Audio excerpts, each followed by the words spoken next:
Good evening and welcome to the December 20th meeting of the Falmouth Conservation Commission. Section 40 of Chapter 2 of the Acts of 2023 allows for the continuation of remote meetings.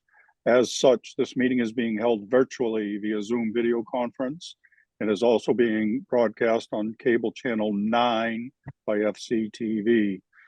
As this meeting is being recorded by Zoom and broadcast by FCTV, please be cognizant of what you say, how you say it, and what can be seen and heard in your background.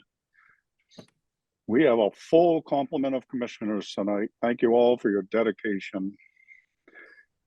But I'm still going to remind you for commenting or calling each of you at the appropriate time. Let's try to refrain from speaking over each other. Also, that all votes need to be done by roll call. So when I call your name, state your name and your vote, even if you've made the motion or the second. To our public participants, at any time during this meeting, you may enter any comments or questions via the chat function. At the appropriate time, they will be read into the record. If you'd like to be heard on a specific hearing, let us know via the chat function. Then at the appropriate time, I will call for public comment. When you are selected, you will be moved into the hearing as a participant. As such, you must have your video enabled, be succinct and respectful of others. Public comments will be limited to 3 minutes each. Regarding RDAs, under a request for determination of applicability, the applicant is asking the commission to determine if the provisions of the Massachusetts Wetlands Protection Act and/or the Falmouth Wetlands Bylaw apply to their proposed project. A negative determination is that the provisions of the act and/or the bylaw do not apply. Therefore, the project may proceed as proposed. However, a positive determination means that the provisions of the act and/or the bylaw do in fact apply.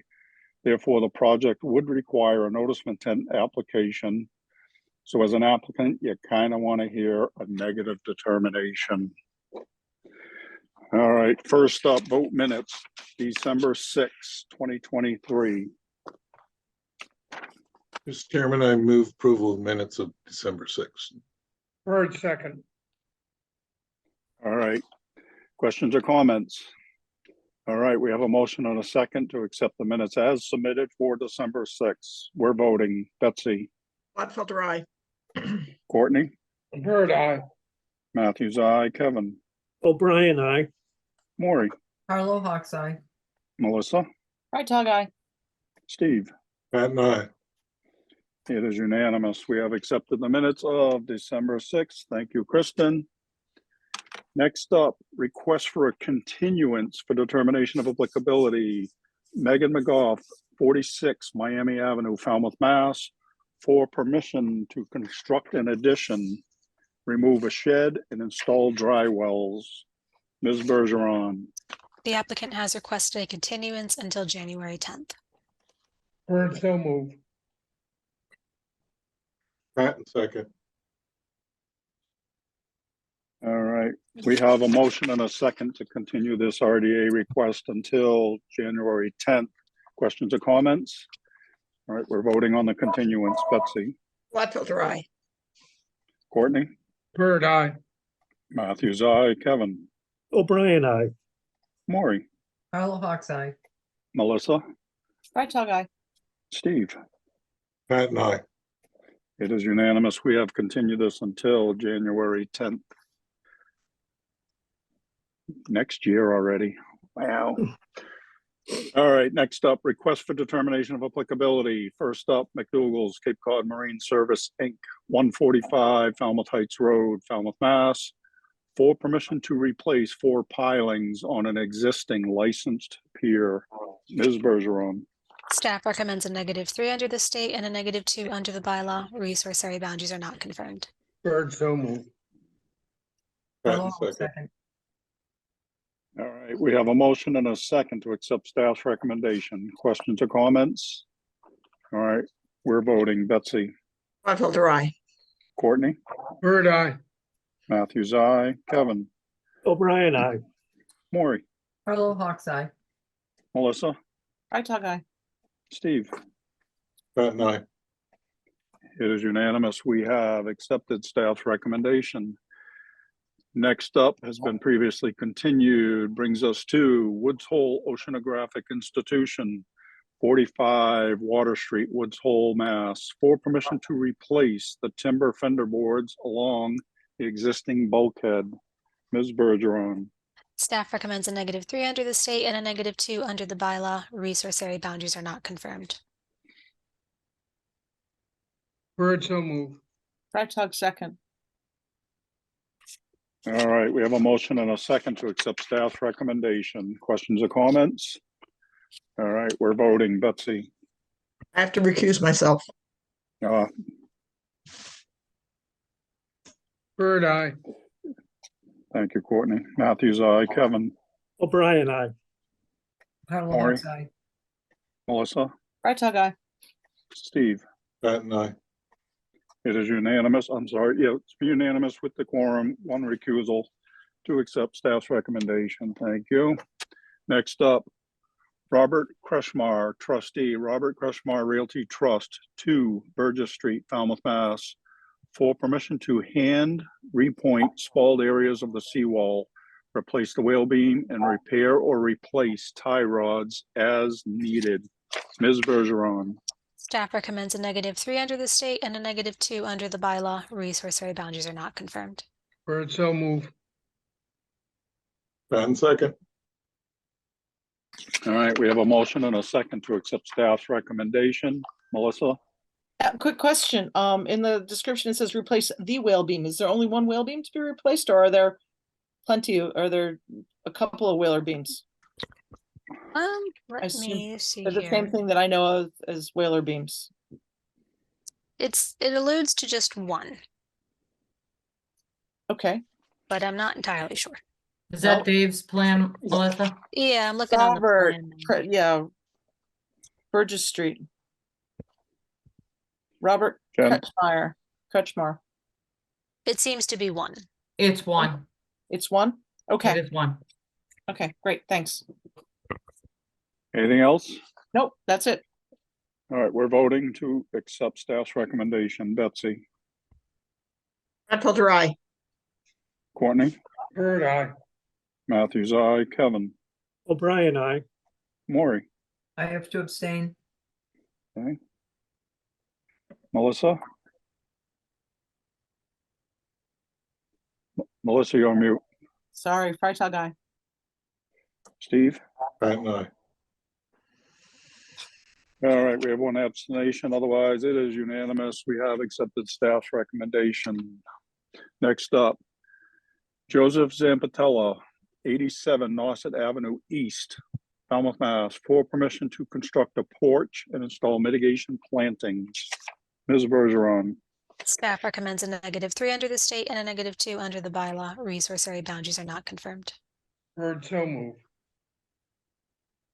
second. O'Brien, second. All right, we have a motion and competing seconds to accept staff's recommendation. Don't be shy. Any questions or comments? All right, we're voting to accept staff's recommendation. Betsy? Betsy's frozen. All right, we're gonna come back to Betsy. Courtney? Bird, aye. Matthews, aye. Kevin? O'Brien, aye. Maury? Carla Hawks Eye. Melissa? Freitag, aye. Steve? Patton, aye. All right, Betsy, can you hear me? All right, she's not voting. However, we still have a quorum. We have accepted staff's recommendation. Next up, Sandra Fournier, 131 Allen Avenue, Falmouth, Mass, for permission to reconstruct and enlarge an existing deck. Ms. Bergeron. Staff recommends a -2 under the state and bylaw. Resource area boundaries are not confirmed, and this project is solely located in an AE flood zone. Bird Okay. so moved. Freitag, second. All right, we have a motion and a second to accept staff's recommendation. Let the record show that we lost Betsy, hopefully temporarily. Questions or comments? All right, we're voting to accept staff's recommendation. Courtney? Yeah, aye. Matthews, aye. Kevin, O'Brien, aye. Maury, Polo Hawks Eye. Melissa, Freitag, aye. Steve. Pat and I. It is unanimous with this quorum. We have accepted staff's recommendation. Next up, David Calhoun, 375 Sandwich Road, 0 Sandwich Road, off map parcel 27-06-031-000 and 45 Pitchpine Lane, Falmouth, Mass, to confirm there are no wetland resources located on the locust site jurisdictional under the Massachusetts Wetlands Protection Act and the Falmouth Wetlands Bylaw. That's Ms. how it was written. Bergeron. Yeah, it's kind of, I know. Staff recommends a -1 under the state and a -6 under the bylaw. Mark has visited the site and deduced there are no wetland resources on the sites. excellent. So moved, Polo Hawks. Pat and second. All right, we have a motion and a second to accept staff's recommendation. Melissa, I'm a little concerned that staff pointed out that Natural Heritage has highlighted that that it's a core habitat for I assume for box turtles. Is that what it is? Or there's sandy nesty habitat for box turtles in all surrounding areas. And an eastern portion of 375 Sandwich Road is in a core habitat for box turtles. I wanted to highlight that into the minutes. And yeah, and also I'm wondering, I mentioned that the depression sites were used as dumping grounds for tree trunks, fallen trees, cut up trees, things like that. Is that is there any chance that there was once wetland there and that because it was so abused that it's no longer showing characteristics? First of all, I can answer that, Mr. Chairman. Mark and I discussed this. Yes, you. there are low depressions. Yes, they are covered in logs and debris, and it was dangerous for Mark to get down there. Yeah. It was very dangerous. So possibly way back when it could have been a small isolated wetland. It would not have been big enough to be jurisdictional under the state. Okay. And under the town, could it have been a vernal pool or something once?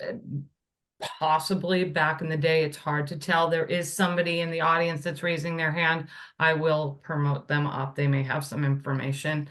This is Andrew Tybalt.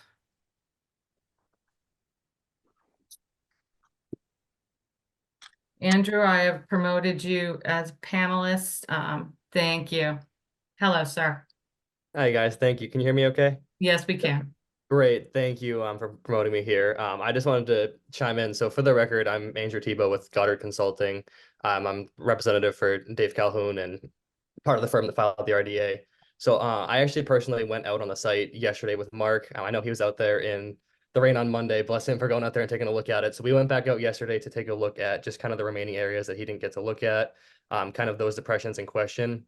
So we went out there with our soil augers, and upon digging, we didn't find any hydric soils. So although there are depressions in the ground, if those previously functioned as wetlands, we would have likely found some sort of hydric soil. So it seems like that, although there's depressions, it was good soil infiltration wise, and it seems like they were kind of just holes in the ground from previous work, but no wetland soils were found on the site. Thank you, Andrew. Absolutely. Thank you.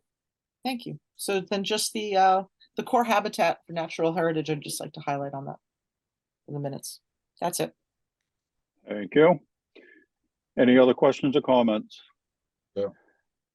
All right, we have a motion and a second on the table to accept staff's recommendation. We're voting. Courtney, Bird eye. Matthews, aye. Kevin, O'Brien, aye. Maury, Polo Hawks Eye. Melissa, Freitag, aye. Steve. Pat and I. It is unanimous with this quorum. We have accepted staff's recommendation. Thank you, Andrew. Thank you guys. Have a good night. Thank you. Next up, continued request for determination of applicability. Frederick and Shirley Weedman, 23 Debbie Lane, East Falmouth, Mass, for permission to pump, dry, fill, and abandon the existing cesspools and to install a new Title V sewage disposal system.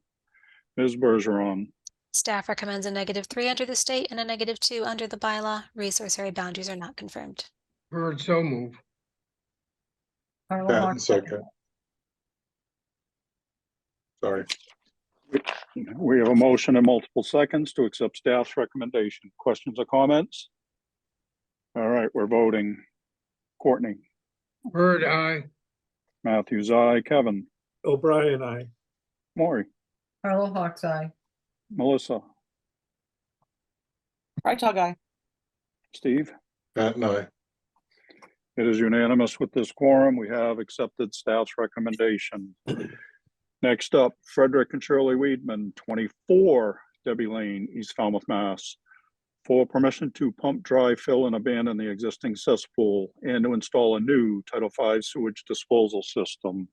Ms. Bergeron, Staff recommends a -3 under the state and a -2 under the bylaw. Resource area boundaries are not confirmed. Bird, so move. Carlo Hawks second. all right, welcome back, Betsy. We have a motion and a second to accept staff's recommendation. Any questions or comments? All right, we're voting on the to accept the staff's recommendation. Betsy, Gladfelter, aye. Thanks, Jamie. It You're was a welcome. new trick. It was a new trick to get in. It's always something new.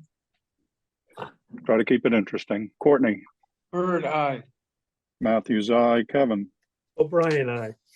Maury, Carlo Hawks eye. Melissa, Right, guy. Steve. Patton, aye. It is unanimous. We have accepted staff's recommendation. Next up are requests for hearing under notice of intent. All hearings of the Falmouth Conservation Commission are held simultaneously under the authorities of the Massachusetts Wetlands Protection Act and the Falmouth Wetlands Bylaw. Although a single decision of the commission is issued, it represents a separate decision under each authority.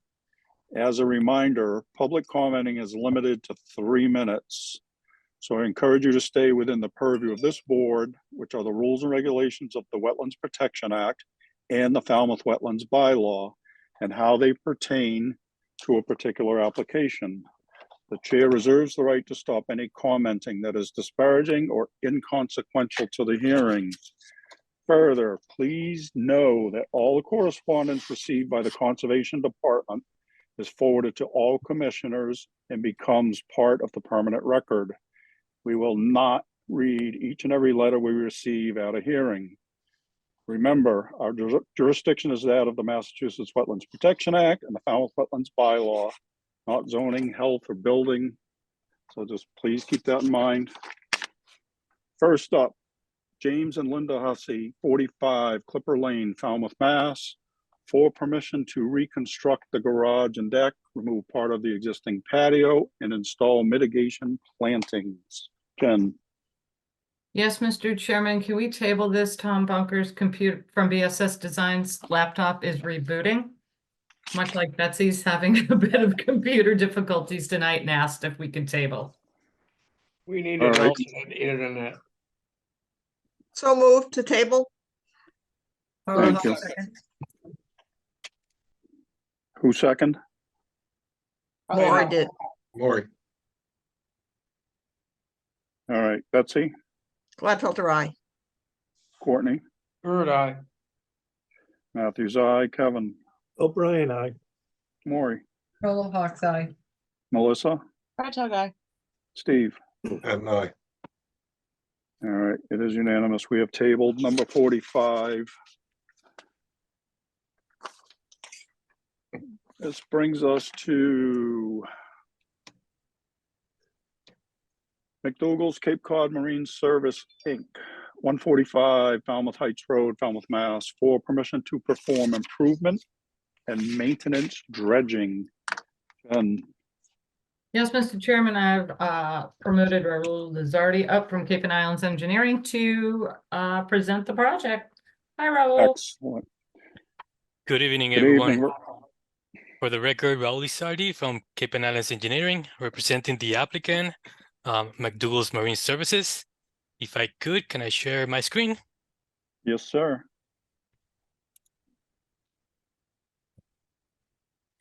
So this is a new notice of intent filing, and the main project here is maintenance and improved dredging in a portion of the marina.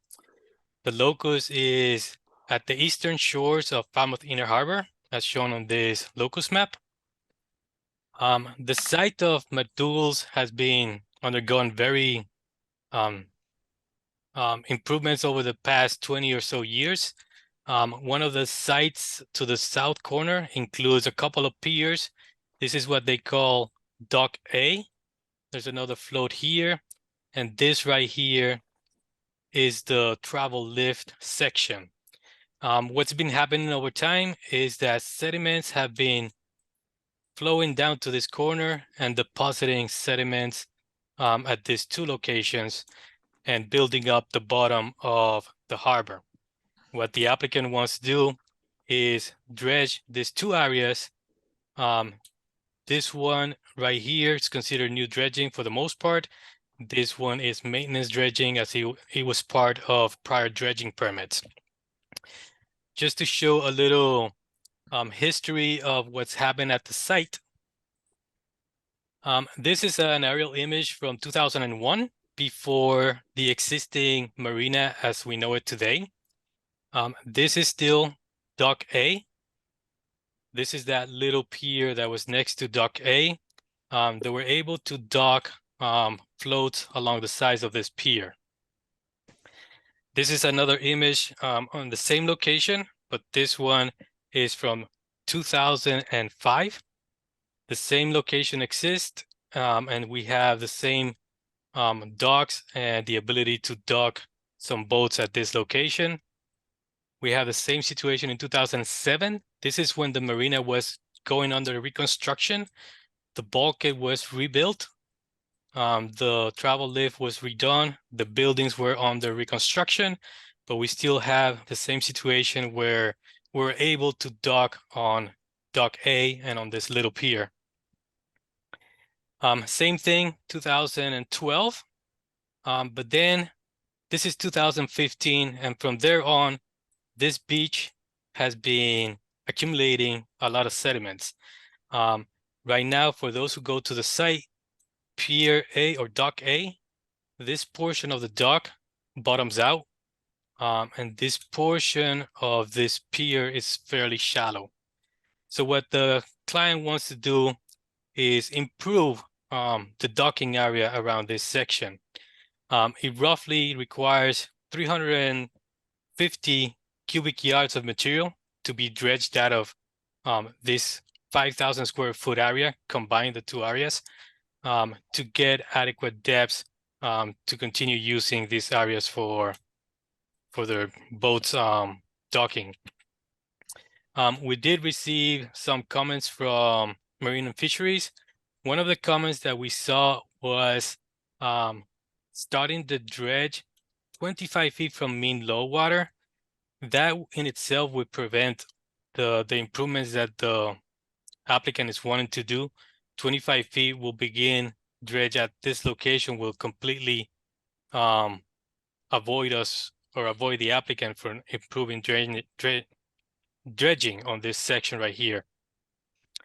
In order to protect the resources, what we're doing is a double sill boom that will follow the outside area of the work.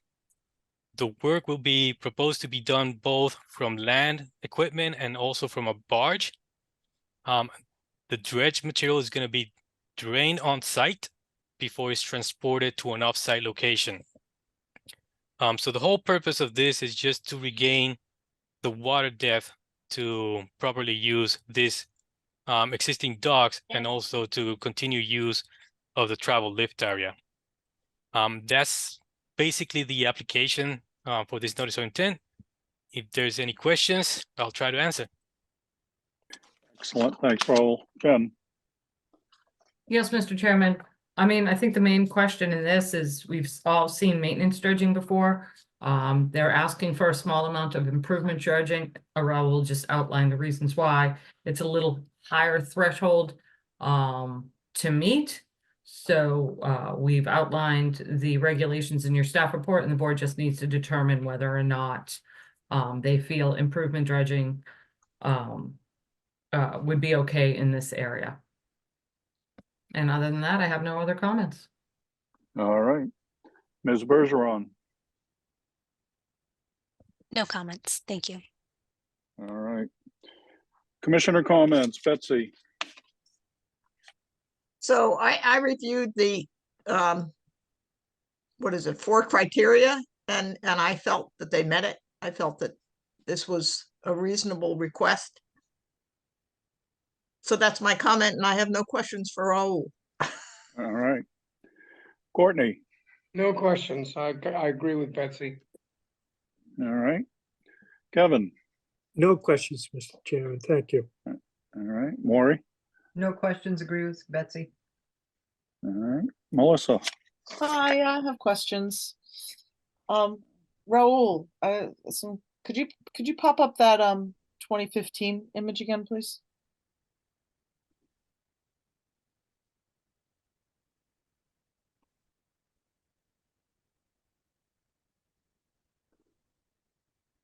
Thanks. So when I was out there, I was looking at all the stakes, and there were pink tags on some of the stakes, and I assumed that those were limited work, but there were also some stakes with white flags on them, and I'm wondering, A, what were those white flags? Or along the coastal beach there, or what we would call a beach.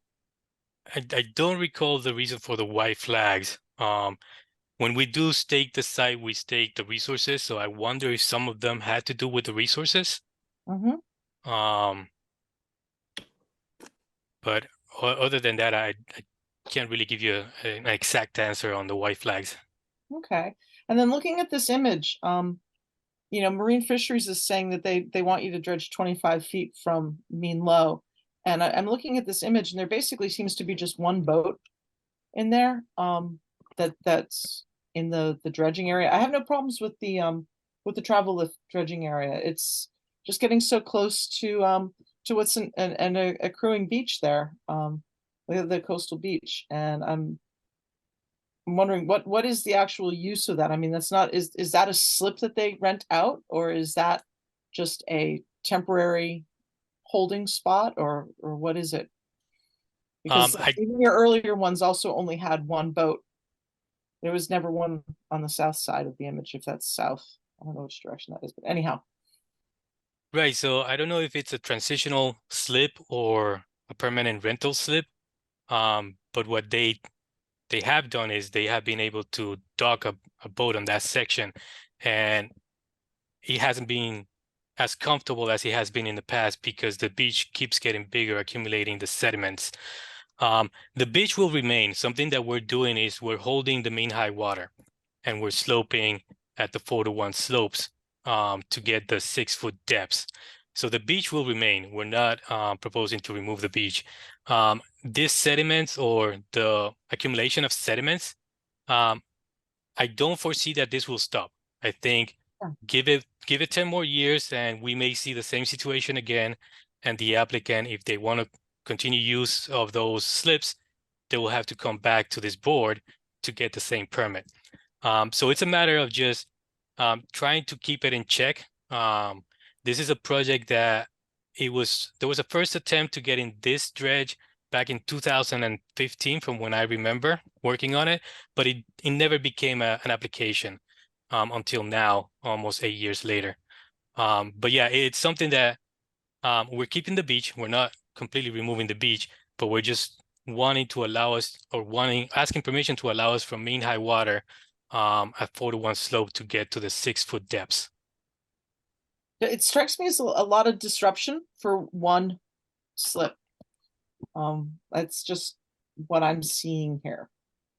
I mean, look, your overheads really helped, but for one slip, I see that as an awful lot of destruction. But the fact that Marine Fisheries says 25 feet, if the feds are saying that, and I'm more inclined to think that that's what should be held to. And again, I have no problem with the travel lift area. But thank you. That's it for the moment. All right, Steve. No, I have no questions. I wanted to thank Raul for again providing the educational resources.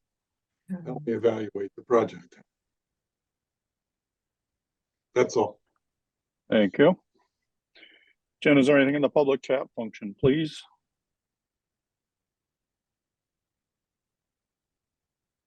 Not regarding this project, Mr. Chairman. Thank you. And I'd like to make a motion to close the hearing and take it under advisement. Bird second. All right. We have a motion and a second to close the hearing. Any other questions or comments? All right, we're voting to close the hearing. Betsy, Gladfelter, aye. Courtney, Bird eye. Matthews, aye. Kevin, O'Brien, aye. Maury, Fellow Hawks Eye. Melissa, Red Dog Eye. Steve. Pat and I. It is unanimous. We have closed this hearing. Thank you, Raul. Thank you.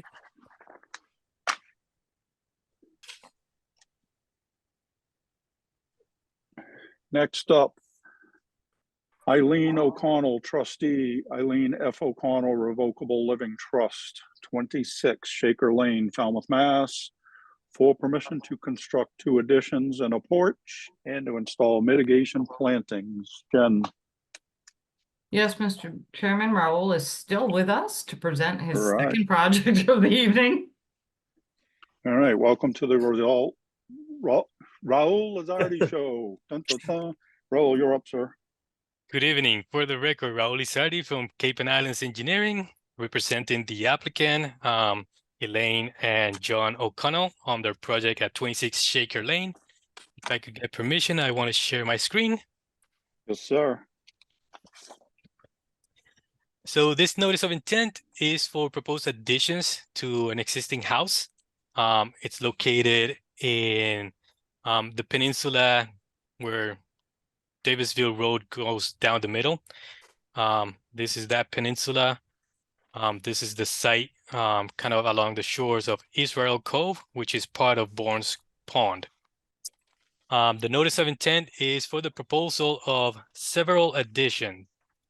There's a main addition to the house, to the front of the house, along with a porch, and then there's a little addition to the south of the house, which has to do with a chimney that the homeowner wants to install. All of the work takes place within buffer zone A to the coastal bank. The coastal bank is delineated on the plans, kind of following this delineation. It hits the house. So buffer zone A to that coastal bank encompasses all of the work that the homeowners want to do. So the additions to the house amount to an increase of about 350 square feet of development. In the buffer zone A, that requires 1,050 square foot of mitigation planting. So the project as presented, we show the mitigation plantings in 3 areas, but I will touch up on a couple of comments as I keep on explaining the project. There are 3 main comments that were found and included in the staff report for this review of this application. One of those comments has to do with a prior order of conditions. In 1991, this property was allowed to be redeveloped with a single-family home. With this set of plans, an order of condition was issued, and that order of condition contained this limit of work. What the order condition conditioned was that all of the land east of that limit of work was to remain in its natural state. That order condition was subsequently revised or amended to allow vista pruning on the coastal bank. So those are the vista pruning labels on that plan. What staff found when they visited the site and compared it to that order of conditions from 1991 is that that limit of work would have cut through here. So this area, number 2, that we were calling out for 74 square feet of the required mitigation, and this area of 242 square feet of required mitigation falls within an area that was supposed to remain natural. So what staff recommends is all of this area that was supposed to remain natural suddenly becomes restoration and cannot be counted towards mitigation. Another similar area was this little triangle here and this kayak rack. That was never permitted. The homeowner understands that that was never permitted. So they agreed to remove that kayak rack and then restore that piece of area that's been cleared for the kayak rack. The walkway and the path to the walkway to reach the waters of Bourne's Pond was permitted through a separate order of conditions. So this area is down here that we called out approximately 318 or 16 square feet of mitigation cannot be called mitigation. So what staff suggests is we completely show the 1,050 square foot mitigation in this area. So we review that with the homeowner. The homeowner agrees. They can do that change. They were unaware that there was that restriction from the 1991 order of conditions. They did acquire the property in 2003. That order of condition was closed in 2004. So technically, if it was closed, it was deemed that the site complied with that 1991 order of conditions. So therefore, they agree that they will restore those areas to meet that prior permit. Another item that was noted was that the vista pruning has been kept ongoing for several years. The homeowner understands that he has been pruning the shrubbery in this area, and he thought it was something that was permitted for life through the 1991 permit. He's now advised that that is not the case. So he is told not to continue pruning for the vistas that the previous owner allowed the property to have. So the homeowner understands that those are things that cannot happen and things that have to be restored. So if this commission allows it, we can simply revise the plan showing an area for restoration plantings, showing an area for the 1,000 mitigation planting, 1,050. But then the main bulk of the project remains the same in terms of the addition. That is mainly the project. If there's any questions, I'll try to answer. Thanks, Raul. Jen, I don't have any questions. We spoke with Raul this afternoon, and I think the changes to the plan can be conditioned. all right. Ms. Bergeron, I have nothing to add. Thank you. all right. Commissioner comments, Courtney, No questions. all right. Kevin, No questions, Mr. Chairman. all right. Maury, No questions, and thank you, staff, for working through this with the owner and getting it all done. Yeah. Melissa, Yeah, thanks for working through that with the owner. I was wondering though about a lot of the large, seemingly once large oaks that are in the over the coastal bank. Wondering if we can get a couple of mature trees planted in with the restoration plantings. That would be nice. And also I noticed that they had pulled up the existing paver walk Raul, and the pavers are actually being stored sort of beyond the limit of work. There's actually a limit of work stake on the land side of the pavers. I think if we're talking about adhering to a limit of work, those pavers should probably be removed or be moved, the pile of pavers. Thanks. That's it. all right. Steve, No questions, Mr. Chairman. Thank you. Betsy, No questions, Raul. That was a nice, clear presentation. Thank you. thank you. Jen, is there anything in the public chat function for this, please? Nothing in the public chat function for this project. Then I'll make a Thank motion you. to close the hearing and take it under advisement. Bird second. All right, we have a motion and a second to close the hearing. Melissa? Just a quick question, Jen, if I may, Jamie through the chair. Jen, will you see a revised area for mitigation plantings before we vote on an OOC? And then have- Raul, how quick can you get us that plan? Early next week. Great, Yes, we will. thank you, thanks, Raul. No problem. Anything else? All right, we're voting to close the hearing. Betsy, Gladfelter, aye. Courtney, Bird, aye. Matthews, aye. Kevin, Brian, aye. Maury, Carlo Hawks eye. Melissa, Right, tall guy. Steve. And I. It is unanimous. We have closed this hearing.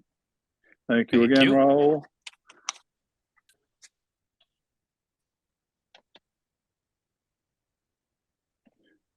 Next up, Sarah Tirano Flores, Nutter McLennan and Fish, LLP, 24 Willis Lane, Falmouth, Mass, for permission to reconstruct an existing licensed dock and to remove a timber wave break.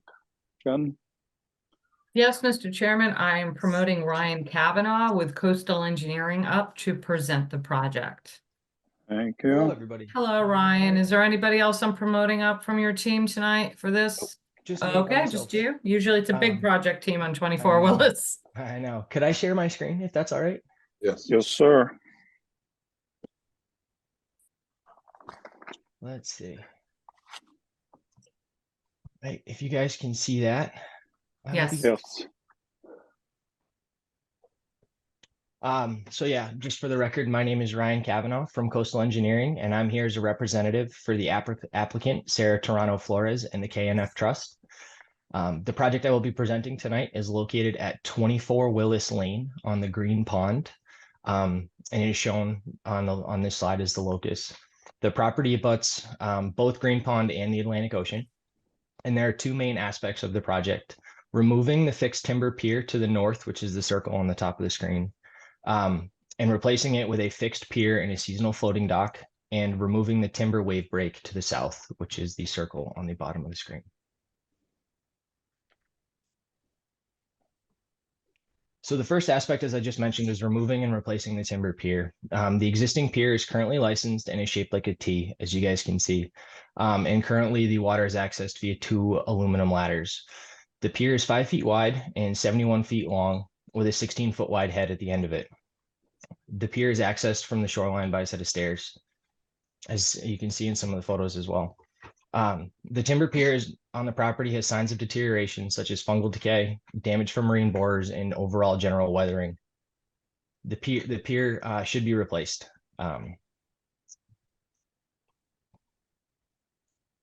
The current pier is pile supported to try to minimize the impacts to the resource areas. There are 3 piles within the salt marsh, 11 piles in the land under ocean, and all of the piles are located in an area known to contain cohogs. The existing pier, as you can see on this drawing by the kind of hatch, utilizes steel grating in an effort to prevent shading above the salt marsh.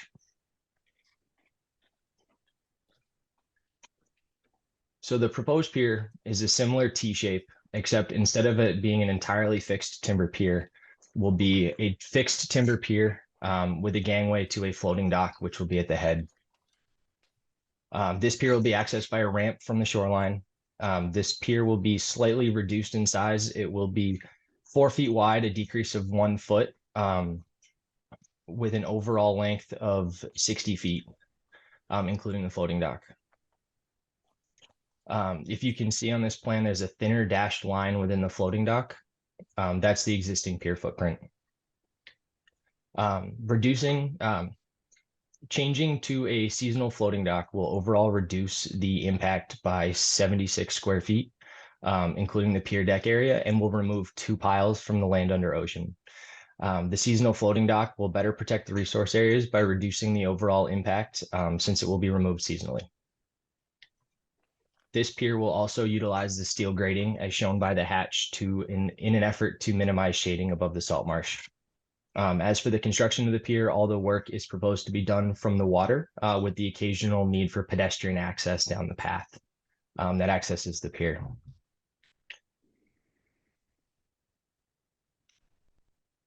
And the second part of the project,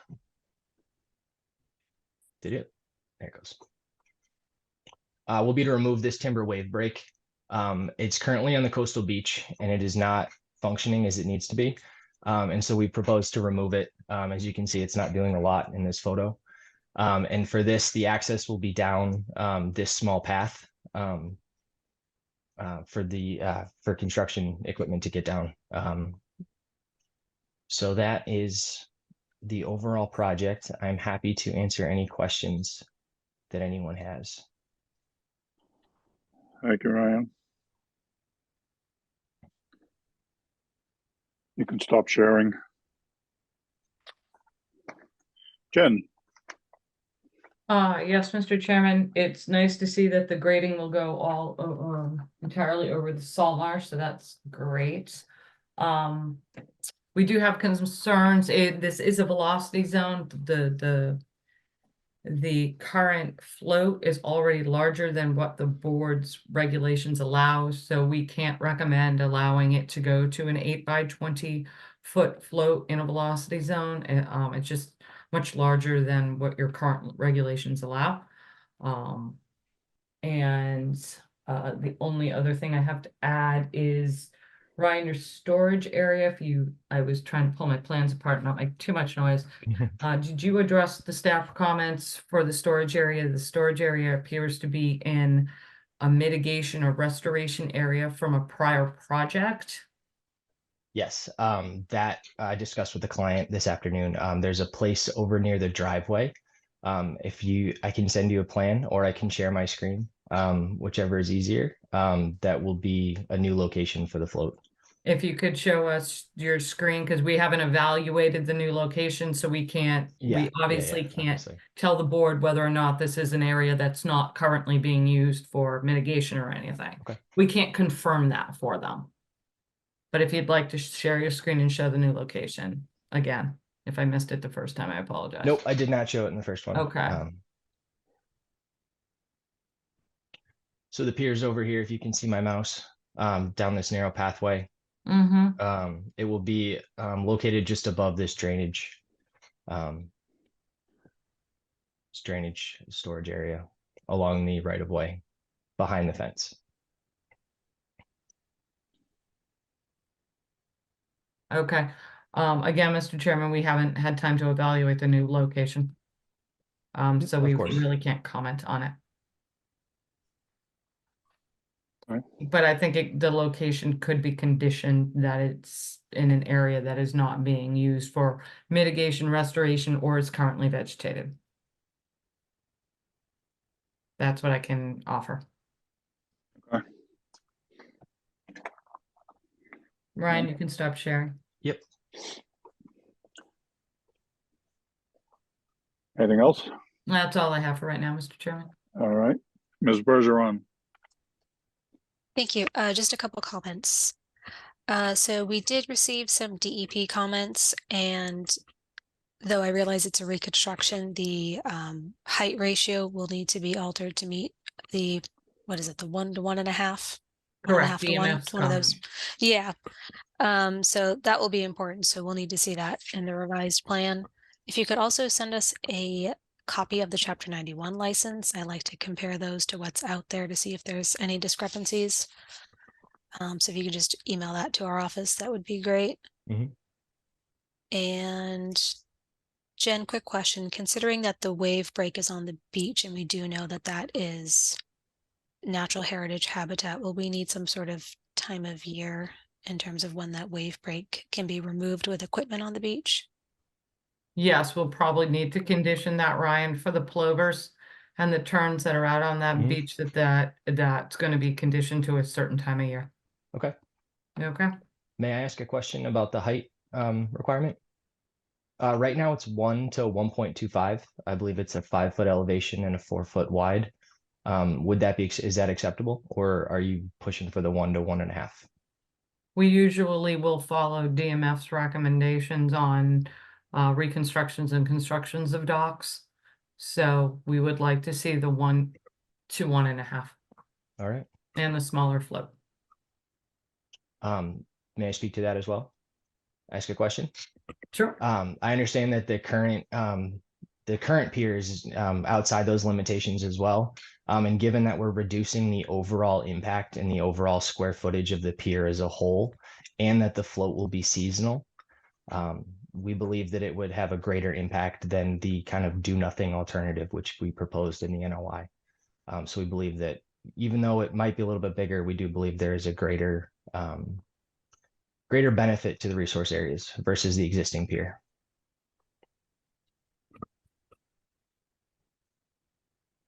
Well, the board will deliberate on what they want to do with that terminal float. All right. I have But we nothing will else. probably need to see that revised height for the dock. So that will need to come in under a revised plan. We'll need to see the chapter 91, as Alyssa had pointed out, then now we can evaluate the location of your float. So it looks like you are going to be needing a continuance on this one, Ryan. That's fine. So we have January. Well, we'll look at that after the board asks questions. Alyssa, did you have anything else? No, I didn't. Thank you. Okay. All right, commissioner comments. Kevin, Looking forward to the revised plan. Maury,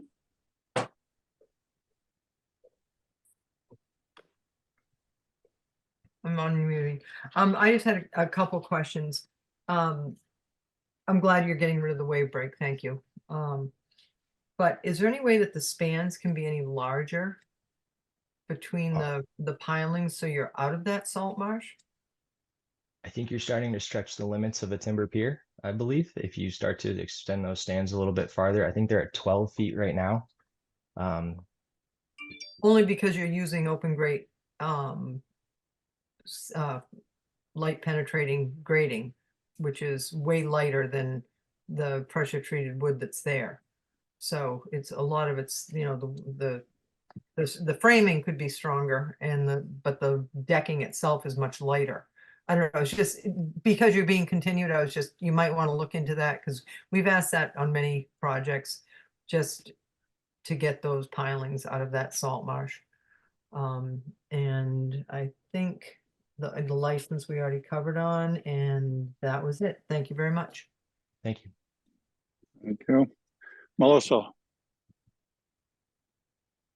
Thank you, Jamie. Ryan, question about the, actually a couple of questions.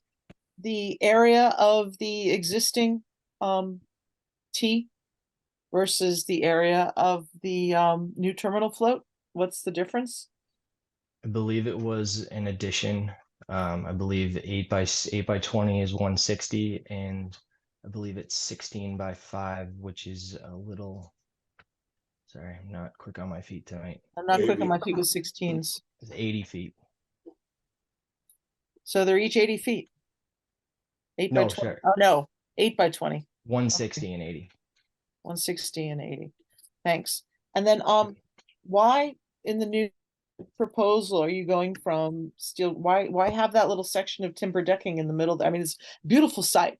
And I was really pleased to walk out onto that pier and see the steel grating. And I'm wondering, why are you transitioning from steel grating into timber decking and then having your ramp be steel grating and then down to a float, which I assume will also be not timber? I mean, what is the actual material? It says timber. Okay. Yeah, timber float. But why are you alternating between them instead of just continuing with the steel grating that would allow light down into the edge of the marsh and the quahog habitat? The steel does go beyond the edge of the salt marsh, Yep, but I I saw believe that. it was just for an aesthetic reason. Just aesthetics. Okay, I so believe. I'll sort of piggyback onto Maury's comment about how we really like having the open steel grating to have the light go down below. Okay. And then I have a question about the technique to remove the brake, the timber wave brake. When I went out there to find it, there was so much construction going on, I couldn't actually find the path, and I felt really badly having to pick my way over to it. But I did eventually find the little path that you highlighted, that you said that equipment is going to go down. But it seems to be just it's a decrepit boardwalk that's on the ground. I mean, the boards are falling apart and everything, and it was really narrow. So how are you going to get equipment down basically a 3-foot path? heavy equipment to get that thing out I without believe that is damaging the area around it. I believe that's to be determined. But as far as I'm aware, the commission would prefer pulling piles as opposed to cutting them off at the mud line. In this case, if we could dig out and cut them off, then you wouldn't need to bring equipment down the path. If you do wish to pull them, then you're going to need a small excavator of sorts. And so I believe in this case, you could put mats down along the path to support that temporarily. I don't believe it would take very long to pull, get all that out of there. Okay, so when you present us with your update, maybe if you could sort of think about that a little more so Methodology. that we can respond to your your technique and what we might demand. All right. Thanks. That's it. Nice, beautiful site. Yeah. Oh, the new storage spot that you're thinking of using for the float, is that where all the TEUs are right now, basically? I do not know. I have not been there recently. Oh, okay, because there were a lot of TEUs there. Just put it into perspective. Okay, thanks. Bye. All right, Steve. No, I can't think of anything to add. Thank you. All right. Betsy. Thanks, Jamie. Ryan, since we haven't been given the Chapter 91 license, we don't really know what the original float is supposed to be. We don't know whether the 80 square foot is correct. But I can assure you, I would not favor having a 160 foot float there. And I also suggest that when you come back, you show where the docking area is going to be for the boats. I mean, normally we allow one boat to be tied to these docks. And then my other question is, how are you going to get the float through that vegetated area to where you show you're going to store it? So I believe initially the location was chosen due to the ease of being able to lift the float up with a crane and place it on the shoreline. But since that is an area of, it would be a big crane. Since it is an area of mitigation in the past, you will most likely have to drag the float, pull the float with a crane and then take it to a boat ramp, put it on a trailer, bring it back to the property and offload it into the location at that point. Okay, so my suggestion is when you give us a revised plan incorporating all the things that we've mentioned, you put that and what Melissa just asked, those methodologies in the revised package that you give to us. All right, thank you. And just to answer your question about the boat, there was just one boat, and it would be moored on the outside of the floating dock. Yeah, well, I normally believe- in our plans, I mean, we don't normally see you. Maybe we'll see you again, but normally what we have is the mooring area shown with like a little outline boat. It's on there. On there. It's on there. It is? Yes. All right. Well, I didn't see it. Sorry. It's on the new plan, not the old plan. That's all right. Thank you for your comments and questions. Okay. Anything else? That's all. Thanks, Jamie. All right. Thanks, Courtney. Ryan. And Jen. I have no questions. Betsy asked the question I was going to ask. Okay. Ryan, I'm looking for clarification. You have that path to take the wave break down. I would think you're going to use a very mini excavator, but it's still going to go down that path. It's still going to cause a little bit of damage. My question is, and you can address it in a revised plan, but I would like to see that old boardwalk ripped up, removed, and that area restored. So I'd like you guys to at least consider that. All right. Jen, is there anything in the public chat function, please? Nothing in the public chat, but you just made me think about something Jamie and Ryan did as well. Ryan, that wave break, do you know when that went in?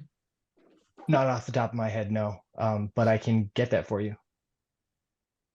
So it's my understanding that there used to be, and someone with a little bit more historical knowledge of Falmouth can correct me if I'm wrong, that there used to be a boardwalk of some sort that went along the shoreline. And the town needed to take out some old pilings. They were big. They were long. Okay. So a mini might not be able to do the job. So you may want to explore when and why this little wave break is there and if it's part of an older structure. Because I just remember watching the town try to pull out the pilings on Minot Beach and they were using a full-size Okay. excavator. So just something to think about and explore. So you can more thoroughly address some of the commission's concerns. Absolutely. Thank you. But I do believe you'd be able to get a machine out there just by matting it. The beach grass will bounce back. But I like your idea, Jamie, because the beach part is more, the usable beach part is more towards the entrance to Green Pond. So, okay, thank you. All right. Any other questions or comments? All right, Ryan, what are you looking for, buddy? Continuance. I have the Please. 17th available, Ryan. I just can't get you on any earlier because we're kind of booked up on January 10th. 17th is great. Okay. So just to let you know, all new materials need to be in the Conservation Department's office. In this case, it'd be by January 10th. So at the Is request that of the still applicant, doable? Ryan, is that still doable with all materials 10th? in our office by the 10th? Should be. Okay, And if it's not, I'll let you know. okay. at the request of the applicant, I make a motion to continue this hearing until January 17th. Second. All right, we have a motion and a second to continue this until January 17th. Ryan, are you clear what we're looking for? Yes, I am. Thank you. All Appreciate right. all the feedback. Any other questions or comments? All right, we're voting on the continuance. Betsy, Gladfelter, aye. Courtney, Bird eye. Matthews, aye. Kevin, O'Brien, aye. Maury, Carlo Hawks eye. Melissa, Right, guy. Steve? Pat and I. It is unanimous. We have continued this until January 17th. Thank you, Ryan. All right, I'm looking for a motion and a second to untable 45 Clipper Lane. I'll give you the motion. Well, I'll second it then. Let Courtney give the motion. I'll second it. All right. All right, we're gonna vote to untable 45 Clipper Lane. Betsy, Gladfelter, aye. Courtney, Bird eye. Matthews, aye. Kevin, O'Brien, aye. Maury, Carlo Hawks eye. Melissa, Right, guy. Steve. Pat and I. It is unanimous. We have untabled 45 Clipper Lane. So I'm gonna read it officially. James and Linda Hussey, 45 Clipper Lane, Falmouth, Mass, for permission to reconstruct the deck. I'm sorry, the garage and deck. Remove part of the existing patio and install mitigation plantings. Jen, Yes, Mr. Chairman, Tom Bunker is here to present his project. and he's here to make an entrance. Mr. Bunker, you're up, sir. Here I am, Tom Bunker. Glad you untabled me. It was getting a little uncomfortable up there. I'm on a borrowed laptop. My computer is still updating. But I might be a little slow figuring out how to use this one. Yes, as I said, my name is Tom Bunker at BSS Design. And if I may share the screen, I will show you the project. Excellent, thank you. Okay, let's.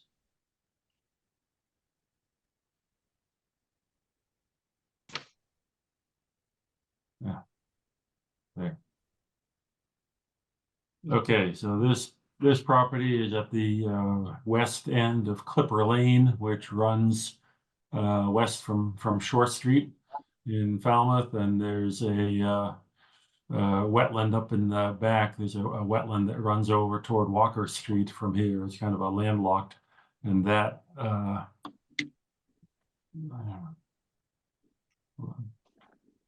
there. That's in the back of the lot over here, delineated by LEC over in this location. And the flood zone elevation 12, so the entire lot is in the flood zone. So the ground here is only about elevation 11. So there are some areas on the two sides of the house here and over here, which are coastal bank. Technically, as far as slope, they don't serve some of the other functions of coastal banks, such as providing sediment for beaches and wildlife habitat, things like that. The house was built in 1956, the house only, and then around in the early 90s, it seems the garage and deck were added. The patio, the current owner added without knowing that it was a no-no. And so what they want to do now is rebuild the garage with a second floor on it. That's not noted on here, but it has a second floor above the garage and a little bit. Oops, how do I get over here? Yeah. Do it that way. Okay. So the garage will be rebuilt, torn down and built on the same foundation. The garage will be extended back, I can't remember, 5 or 6 feet back here, and the deck, which is now, will be expanded to the in behind the garage with steps in this location. The patio, I will show you.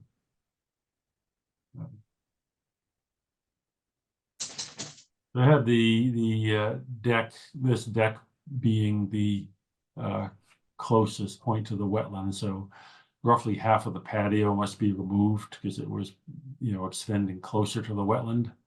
And so that's being removed. So the end result will be like this. So it's 128 square feet of patio to remain, and that's added in the mitigation calculations, as is the expansion of the deck and the garage. And so the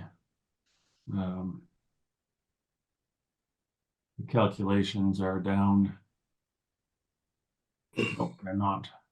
There are the calculations in that location. So we have the deck and steps, the deck steps, the deck, the rear addition, that's the part of the garage expansion.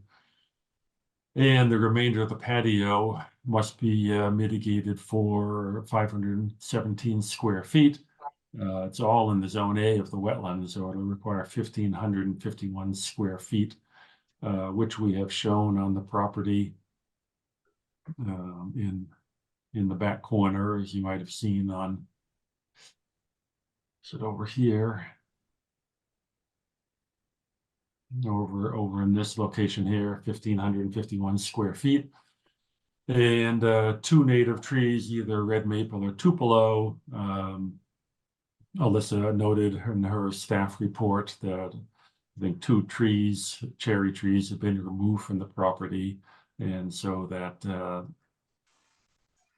1 or 2 more trees will have to be planted, and the owner is fine with that. He was considering putting in some trees over on the left-hand side, sort of a little buffer or something from the neighbor, and so probably will choose a couple of cedar trees to put over on the left-hand side, to where he was thinking he put an arborvitae, but he'll go with the cedars instead.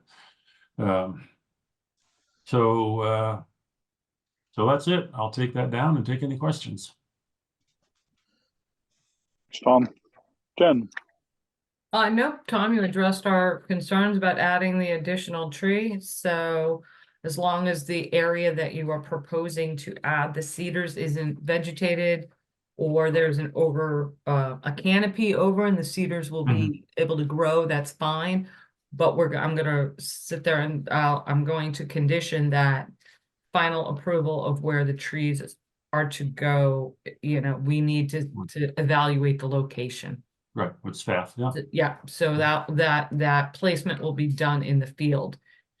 And if he doesn't, if we find that the location you're currently suggesting is not suitable for the 2 trees that we're gonna require, we can locate those and he can put cedars there anyway, so. Mhm. Right, yeah, we'll. We can look arrange at this. it in the field and So- talk about it. Right, yeah, we'll Okay. do. Sounds good, thanks, Tom. Mhm. Ms. I'm all set, Bergeron, Amy. Thank you. Just to piggyback on that, I think the only area not suitable would be where the new deck and garage expansion are being proposed, just because there is a big tree from the neighbor's property that's overhanging. The Mhm. rest is pretty clear, but we would like to just confirm with the homeowners where they'd like to put those trees before they're Yes. planted. And there's one note I forgot to put in. Tom just noted that the high bush may or may not do well in that delineated wetland if that soil is pretty wet. So we may want to put something very fact wet in there. Jen had suggested leather leaf.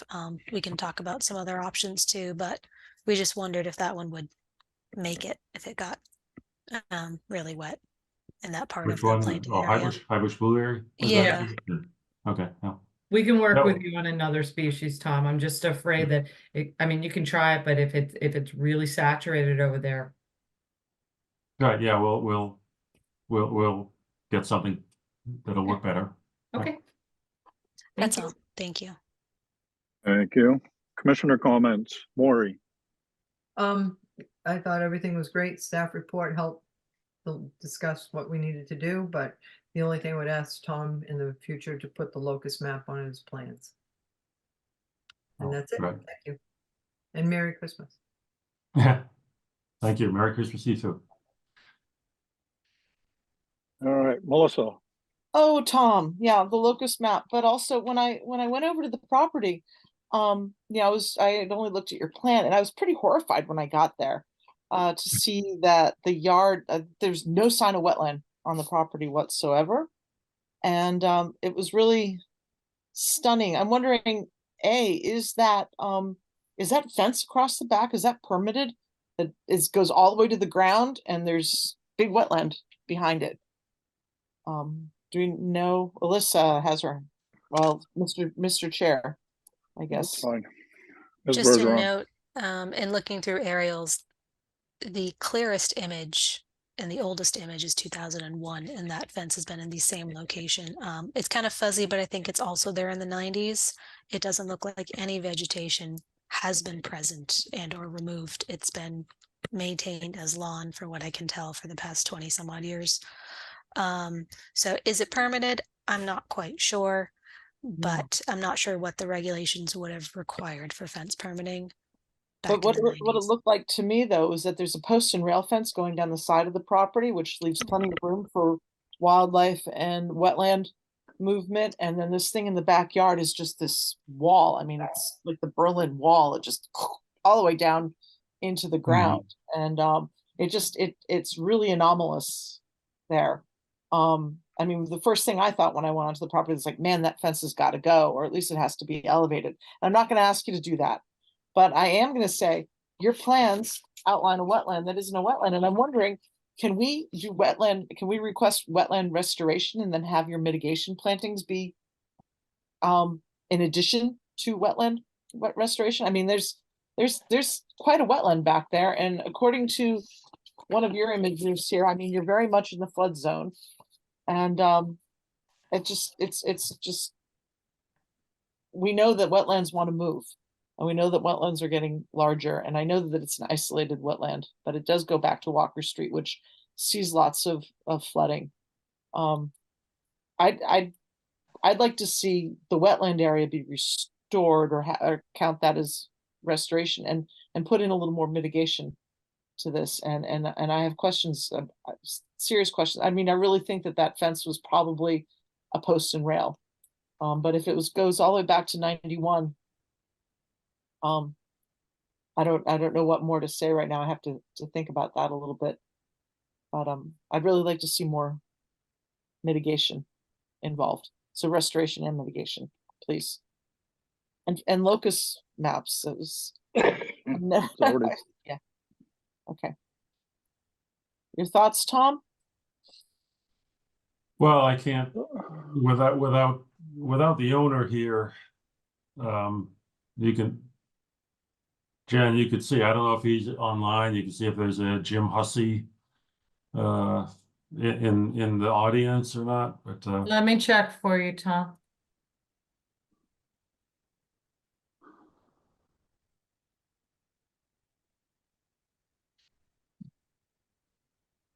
Okay, hang on. No, I'm sorry, Tom. okay, no. I mean, I can't.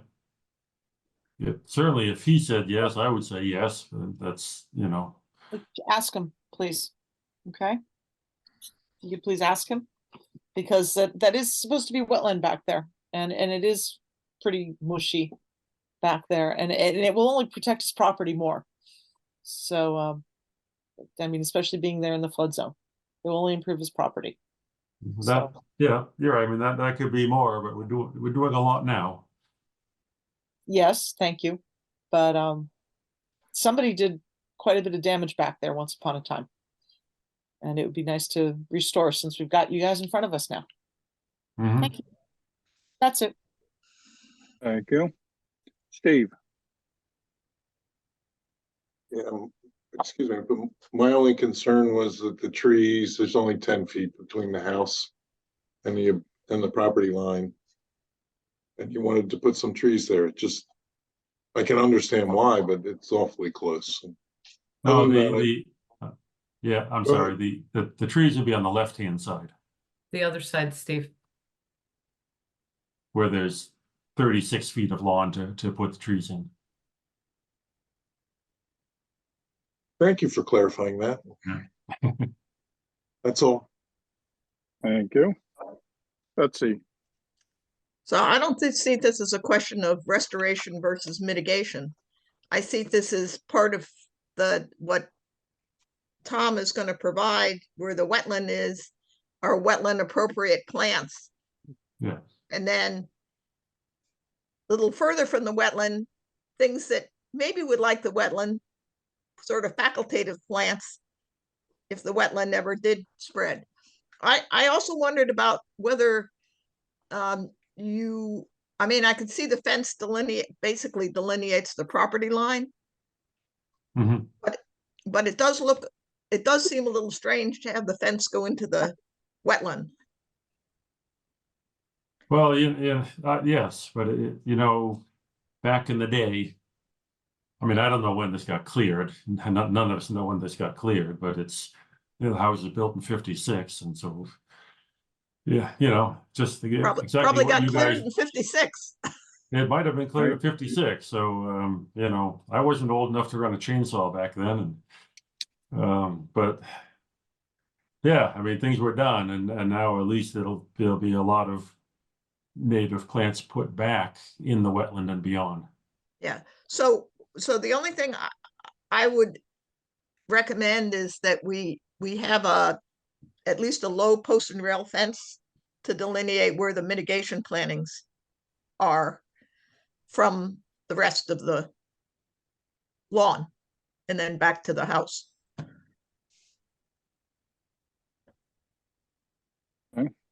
anything else? Yeah. No, thanks, Jamie. All right. Courtney, The only thing I would add to this discussion is if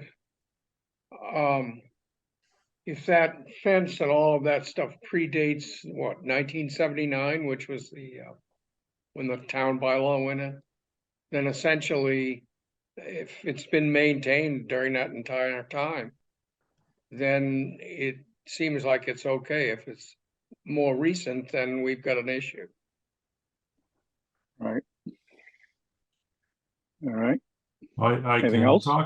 I can talk with him and see, he might, since shrubs are going to be planted back there anyway, he might be willing to say at least cut off the bottom 6 or 8 inches of some of the fence anyway to allow wildlife to go through. all right. Courtney, you good? I'm good. All right. Kevin, No questions, Mr. Chairman. all right. Jen, is there anything in the public chat function, please?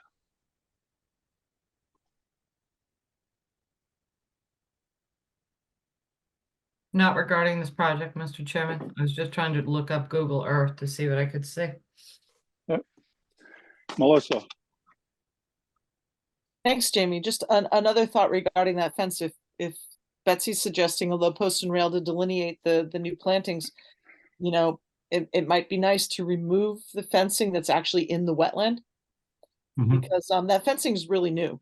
I mean, it's been replaced within the past 5 years, it looks like. I mean, it's shiny. Shiny, bright, I don't know, pine or whatever it is, cedar, I would hope. But I think it would be a lot better if they were to remove at least the part that's in the wetland, please. Because my guess is that I mean, again, it was probably a post and rail going all the way around, but that fence that's there right now is within the last 5 to 10 years.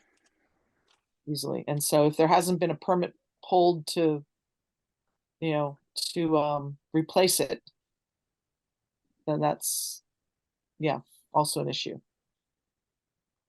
Thanks. I'll make a motion to close the hearing and take it under advisement. Third, second. all right. Jen, did you find what you're looking for? No, because I was freezing up. I'll have to look at it a little bit more Okay. closely to see exactly when. There's some, I mean, there's vegetation in that corner. Maybe in the 90s. And in 2001 possibly.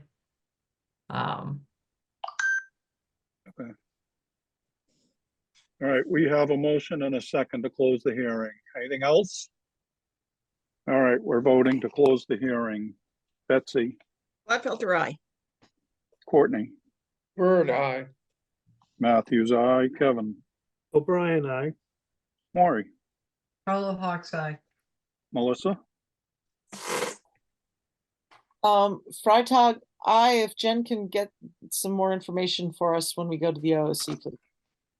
I won't be able to submit any additional information if you close the hearing. Oh, Freitag, no. Steve, And I. 6-1, we have closed the hearing. Thank you, Tom.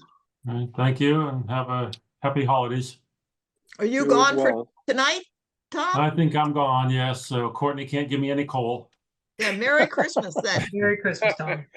Happy holidays, Tom. Yeah, You done good, Tom. yeah. All Saving right, Nicole. this brings us to continued request for a hearing under notice of intent. Gary V. and Janet L. Vacon, 40 Bridge Street, Falmouth, Mass, for permission to reconstruct an existing licensed pier. Jen, Yes, Mr. Chairman, I'm promoting Mike Borselli up to present his projects. Mr. Borselli, good evening. You're up, sir. Good evening, Mr. Chairman, members of the commission. For the record, Mike Borselli, Falmouth Engineering, and I represent the applicant, Gary Vacon. This is a continued hearing. And with your permission, I'd like to share my screen, Mr. Chairman. Yes, sir. At the original hearing, we made a presentation about the reconstruction of the existing licensed pier. We received feedback from your staff and from you commissioners with some comments, and I think we've made revisions to the plan that satisfy all of the issues and concerns that were raised. Starting with the dock, it was pointed out that the actual float was 35 feet long. We're proposing that it be reduced to its licensed size of 30 feet, from 35 to licensed length of 30 feet. We've also shown some other dimensions on the dock. I think it was Commissioner Gladfelder wanted some more dimensions shown. We're showing the dimension from mean high water to the seaward extent of the dock. We're also showing the existing pilings as they relate to the proposed pile locations. If you recall, we're reducing the number of piles significantly by increasing the span. I think it was Commissioner Freitag who pointed out the stone that was on the edge of the wetland here. I looked at that more closely, and that's clearly was placed by man. It's like broken trap rock size stone. It's quarried because it's a blue color. It's not native, and it had probably average size of 3, maybe 4 to 6 inch broken stone. It was an attempt by the owner at some point to just try to stabilize a concern he had with erosion. He's more than willing to remove that stone. So we're proposing to remove that and then plant it with American beach grass to stabilize it. If that doesn't work, we'll probably be back for another solution like coir or fiber rolls, but we think that it's a very low profile slope, and we think that the beach grass will suffice. Your staff had pointed out through their review of the aerial photos that there were portions of the patio that were expanded without permission.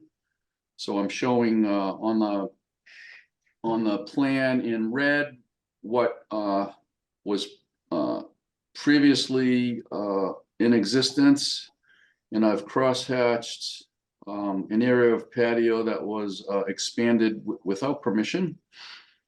And I am asking for after the fact permission for this crosshatched area. And I'm asking for permission to clip off this corner.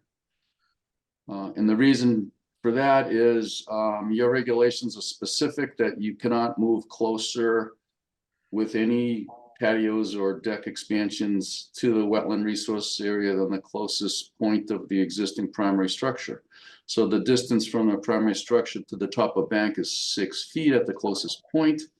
So we measured 6 feet from the top of bank here, and there's a corner 25 square foot piece that is too close. So I met with the owner, and he's humble and contrite that he did this, and he wants to make it right. So he's proposing to, we're proposing to remove this corner.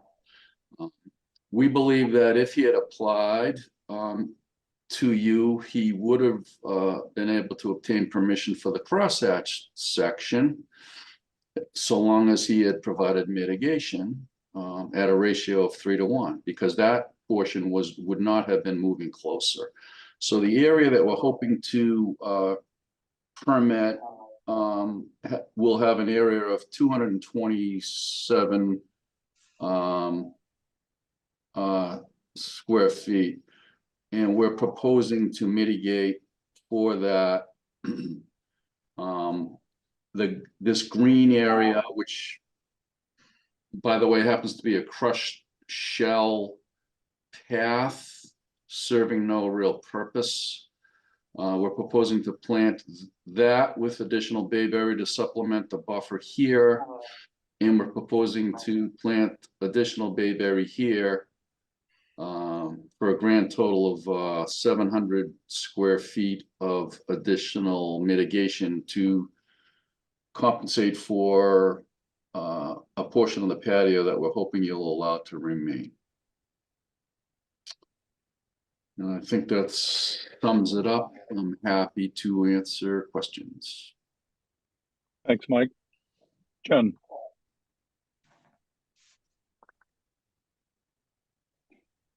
Mike, when conservation staff went on site, the buffer is being, I don't have any questions about your revised proposal, Mike, only that the condition of the property, the buffer is not supposed to be cut and it's being cut. He's been told. Please tell him to stop. Mhm. All right, thank you. That's all I have, Mr. Chairman. All right, Ms. Bergeron. No comments. Thank you. All right. And before I go to commissioner comments, I skipped a step. Kevin is not on this quorum. I think that's it, correct? Thank you. All right. Commissioner comments, Melissa. Thanks, Jamie. Just quick question, Mike, on your revised plan there, where you have all the new mitigation plantings, there's like a little white notch going into part of it. Is that just a Scrivener's error, or is that something that's not going to be planted? It's planted. That's a good question, but it is part of the, I see it on the plan. I won't, unless you want me to share my screen again, I won't. I'm gonna share it because it might not be clear. Yeah. This one I little remember area what I I think saw. you're referring Looks like a to. parking spot. Yeah, I don't know why that happened. That's a glitch. That's all, that should be green. That's part of the 370. That's Yeah. all I wanted to confirm, was that that was part of the mitigation Yeah, plantings. absolutely. Thanks so much, Mike. That's it. Okay. All right, Steve. Thank you for the changes. I appreciate it. I have no questions. Thank you. Betsy. So, Mike, thanks for the changes. I don't have any questions on your plan. Mhm. I do have a comment though. My bet is that trap rock was put in after a storm where there was erosion. Yeah, And so if it happens again, you might come see us again. yeah, and if I came back, we talked about possibly doing coir fiber rolls, but we thought we'd try this first. Yeah. Yeah. Well, I mean, when you're ready, what I would do is go in and talk to staff, Mhm. have them look, and you have some ideas and they'll tell you whether they're reasonable or not. I'm sure they will. Very That's well all. put. Thanks, Jamie. Courtney.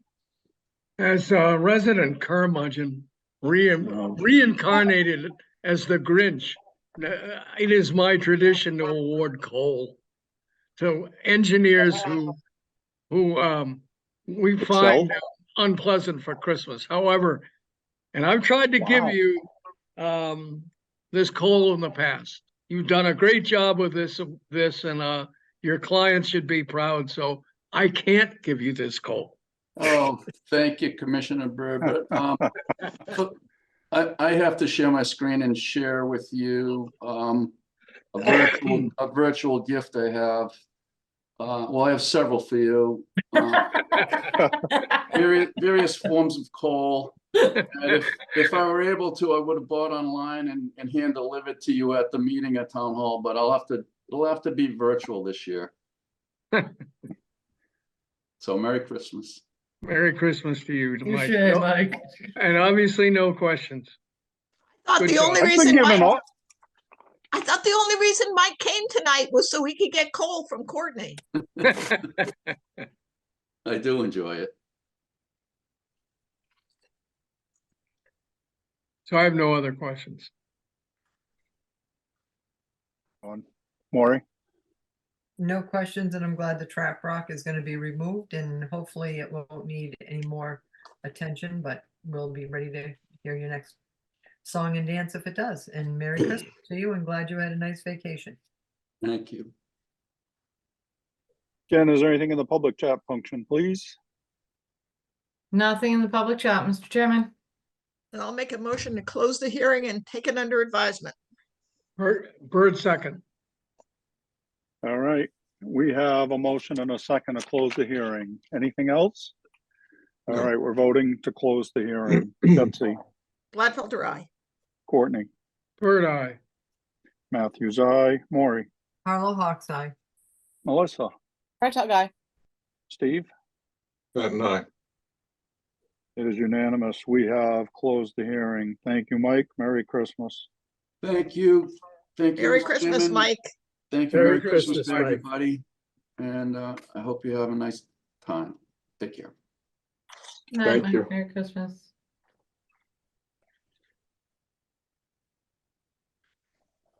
All right, next up, Black Beach Harbor Head Association, 139 Little Neck Pars Road, Falmouth, Mass. For permission to install a gate and 11 linear feet of fencing along the eastern property line. Jen, Yes, Mr. Chairman, I am promoting Tim Santos up of Merrill Engineering to present his project. excellent.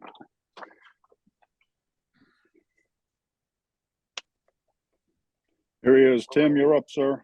Hey, good evening.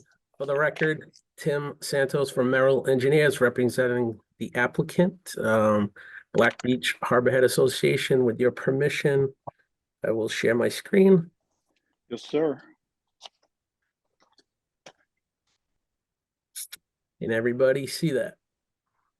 Yes, sir. Okay, the property is located at 139 Little Neck Bars Road at the end of the cul-de-sac. It is currently developed with an existing single-family home, decks, patio, landscape, and lawn area. The property is completely located within land subject to coastal storm flowage, the AE flood zone. And the resource areas on or within 100 feet of the property. What we have shown on our site plan is a salt marsh located to the north of the property on 132 Little Neck Bars Road that was approved by this commission under a previous order of conditions for some restoration work for 132. Hold on one second. I'm just going to try to zoom in a little bit here. So we are here tonight looking for your permission to install 11 linear feet of fence along the eastern property line here. 7 feet of this fence will be a black chain link type fence, and then we are proposing a 4-foot gated fence along the path area, similar to what you see here in our details. It'll be a wooden rustic looking type fence. Basically, no vegetation will be disturbed, and there will be 4 posts installed within the ground. Closest post is about, I believe it's about 75 feet from the edge of the salt marsh. We believe this project meets your performance standards, and we hope the board can close this hearing this evening. If the board has any questions or concerns, I will try to address them, and I will stop sharing. Thanks, Tim. Jen. Yes, Mr. Chairman. Tim, right now your plan is showing the, and we've spoken about this, the plan is showing the fence opening out onto the bike path. The DPW director has requested that if the fence is approved, that fence open into Little Neck Bars Road. So, I mean, I know it's away from the bike path, but just in case. As well as, apparently your clients have placed a sign on the town's property. That sign does need to be removed, prior to the installation of the fence. It's And not a any problem. additional signage shall be placed on their property. And also should be, can you please let your clients know, I know that the building department has gone down and stickered a bunch of new signs up in the neighborhood. They do need sign permits to put those up, so you might want to let the association know that. They are aware, and I believe they've applied for permits, so. Okay, perfect. And other than that, Mr. Chairman, it's a simple project under the Wetlands Protection Act and the Falmouth Wetlands Bylaw. So I have no additional comments at this time regarding the impacts to our resource areas. It's literally digging for post holes. Okay. And that's all I have. Thank you. Ms. Bergeron. No comments, thank you. All right. Steve, we're going to start with you. Me? With Is who? that what you said? Yes, sir. Thank you. Obviously, there's a great deal of community interest in this project. As Jen said, from a conservation point of view, it's 4 post holes. It means a change for a lot of people, but I'm willing to listen to everybody's opinion about that. I don't have any questions for Tim. All right. Betsy. Yeah, I mean, I know that there's a large proportion of the community that's very unhappy with this, with any fence there, including me. But as far as my role tonight on the Conservation Commission, it meets performance standards. But I would like to comment that there was a letter, and I'm not sure how it got to me. I don't know if Jen or in Alyssa sent it, but it was from the people who want to put the fence up that stated that there would be no lock. And I would like to make sure that that letter is part of the record. Okay, That's all for now, Jamie. all right. Courtney, Yeah, I want to echo what Betsy says. I struggle with this thing, and I have for a long time, back when it came in front of us as an RDA. And I agree with Betsy, it meets our performance standards. But having lived in the area and once upon a time doing a lot of running and regularly running over the routes that went through that access and considered it an ancient way, I'm not happy about seeing that gate. But the issues those kinds of issues are not really within the province of this commission. There may be avenues for redress, and that's not what that's not our purview, unfortunately.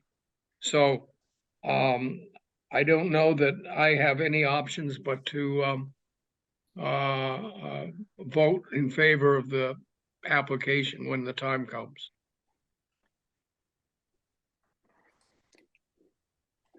all right, good. I'm gonna assume so. All right. Tim, you showed the pictures of the fence. You showed the wood and on your plan, it shows the wood and the chain link as an option. My only opinion about that is if this gets approved, I would prefer to see not necessarily chain link, but something more open. So it wouldn't obstruct visibility. Just a comment. All right, Kevin.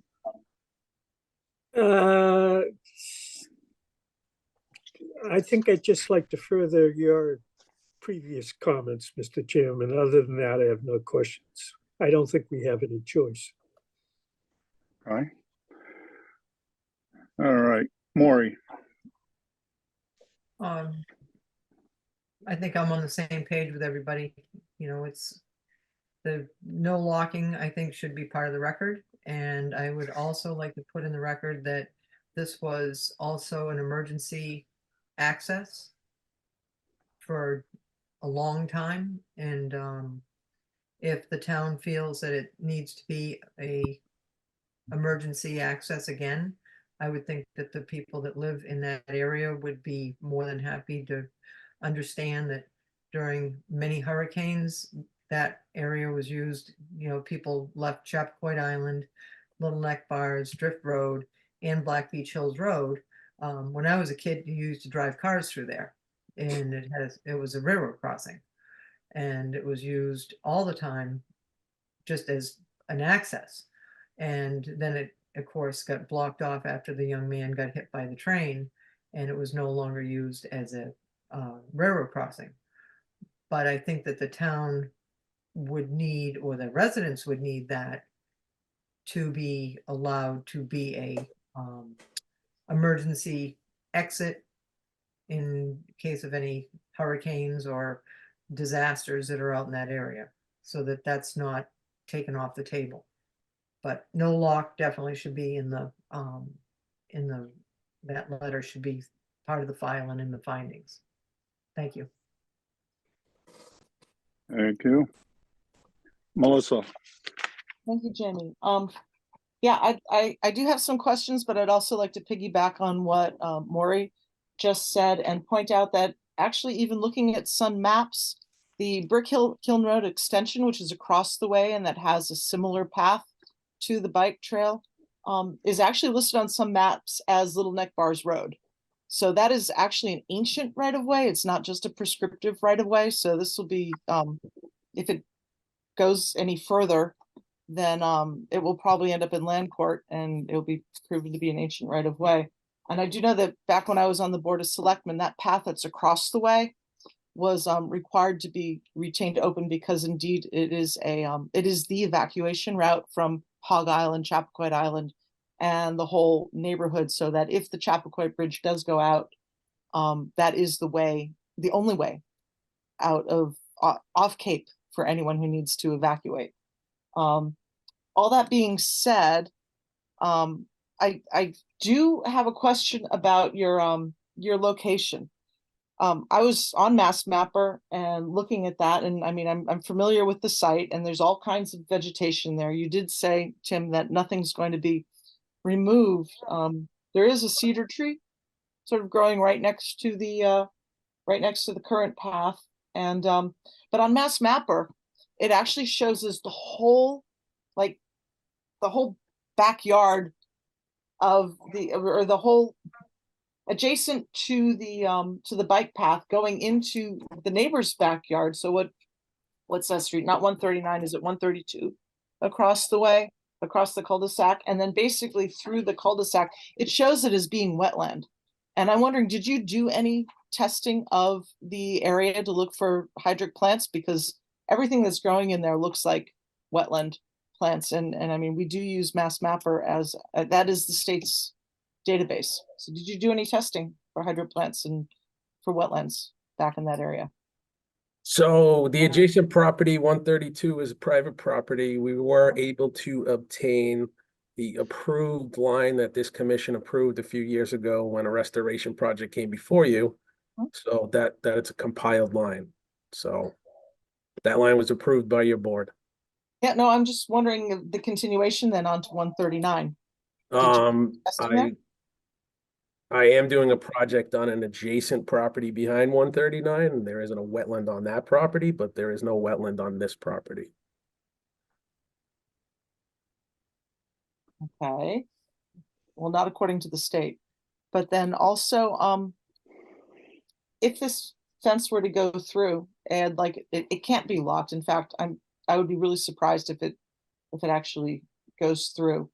But I'd like to see the fence elevated to allow wildlife to go through and under it. I realize it's a short fence.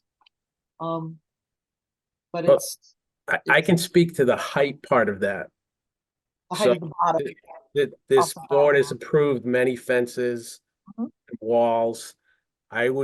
My opinion is if this fence went around the entire property, I would have no problem agreeing to it being raised. But we've approved many walls on properties and resource areas, buffers with openings every 20 feet. This is an 11-foot wide fence. Any type of wildlife can go right around it. Okay, and one last technical question. The owners, the property owners, is 139 Little Neck Bars Road, the Wirths. Mhm. I mean, it's a lovely neighborhood, and you know, I rue the day when New Englanders buy property in New England that already has paths through it. They sort of know what that means. But the applicant for this is the Black Beach Harbor Head Association. They're not the landowners. So who are we doing this for? Are we doing this for the association, or are we doing this for the landowners? So the applicant is Black Beach Head Association. The owner is Mr. Worth, as you just stated. Both the applicant and the owner has signed the notice of intent application that was filed in accordance with the regulations.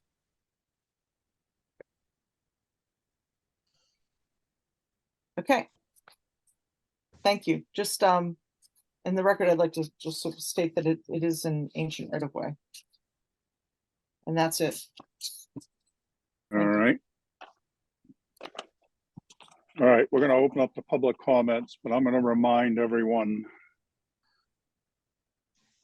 all the correspondence that we've received, and we have received a ton of it, is considered in the record officially. It's all been forwarded to each of us and all the staff. Will not be reading the letters in.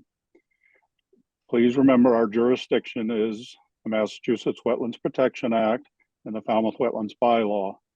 We have nothing to do with zoning, easements, so forth. That's a civil matter. That's something that's gonna have to be taken up separately. We're not unsympathetic. We have enough to deal with. We can't deal with it all. That's not within our purview.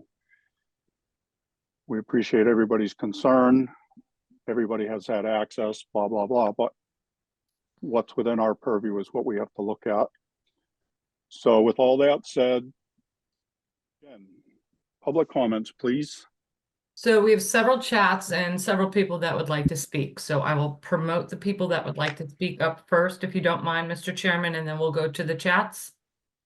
Sound reasonable? Not at all. Yep, that's fine. Okay, so first up, I'm going to promote the Executive Director of Salt Pond Area Bird Sanctuaries, Katie Taylor. Okay, and a reminder, comments are limited to 3 minutes, so please stay on point.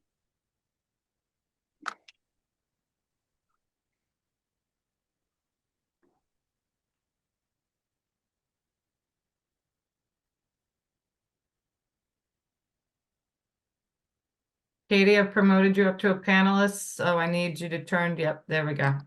Hi, hope you can see me. Hi, I'm Katie Taylor, Executive Director of Salt Pond Areas Bird Sanctuaries. And I just have a couple comments and questions based on comments that have made by you guys tonight. Specifically, the discussion on sticking within your purview. Under the bylaw of the Conservation Commission, right, in your mission, it states protecting access, public access to Black Beach and Great Sipawisset Marsh. Salt Pond Areas Bird Sanctuaries owns over 27 acres in that neighborhood. We are a member-driven nonprofit conservation group land trust.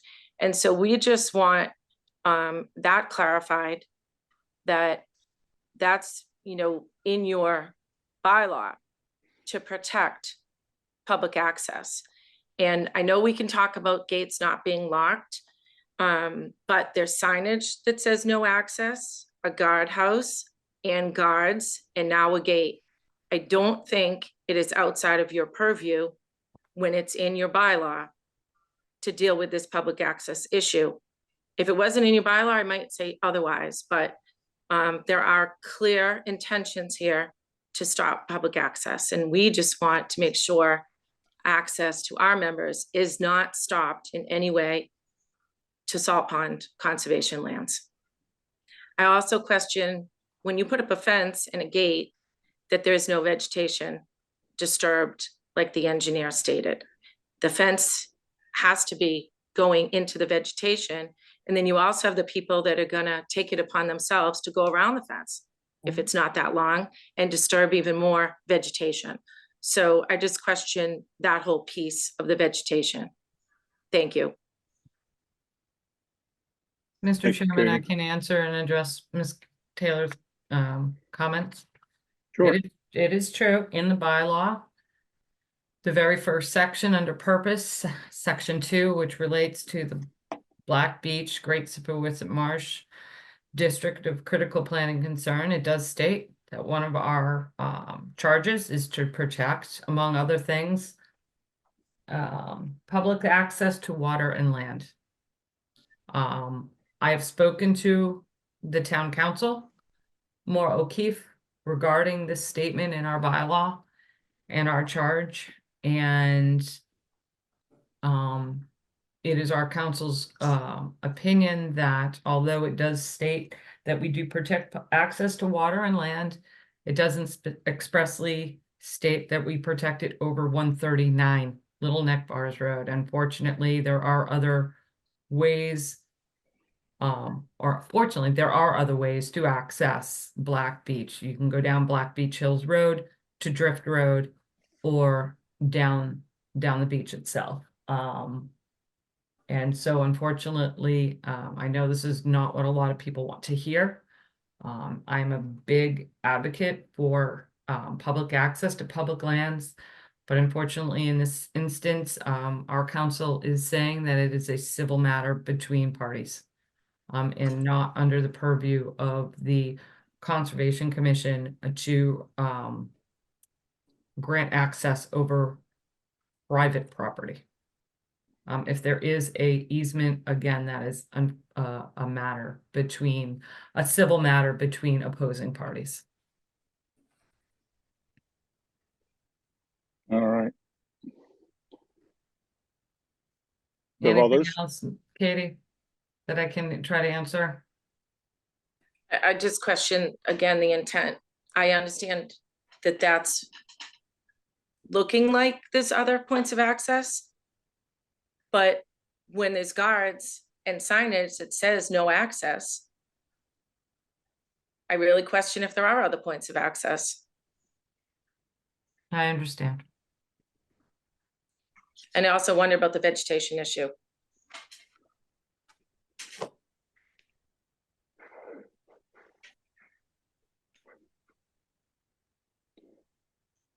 All right. Tim, anything on the vegetation? As stated earlier, we are not proposing to remove any trees, any shrubs. There might be some minor ground cover, that gets disturbed. And, but that would be about it. It's 4 post hole that would be dug by hand. All right. All right, thank you. Thank you, Katie.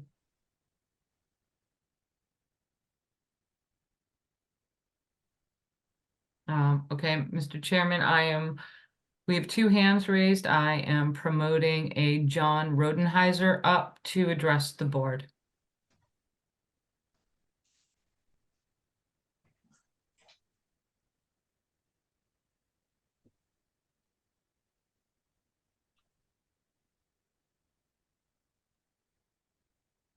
Mr. Rodenheiser, I've promoted you to a panelist. We need to turn on your camera and your microphone to address the board, sir.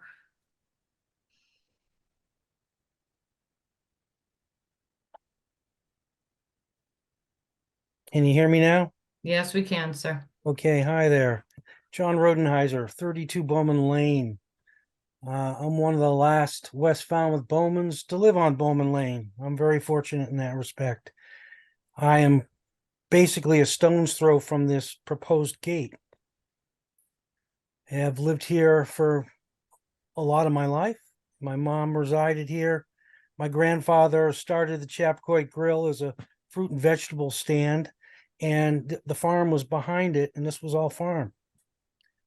I can remember walking out to Black Beach for many years, but now that I live here, one thing that Tim's plan did not show was that there's a wetland area to the south side of that area, because he kind of just cut off the house and all that. So we have a wetland to the north and a wetland to the south, and that road kind of runs right down the middle.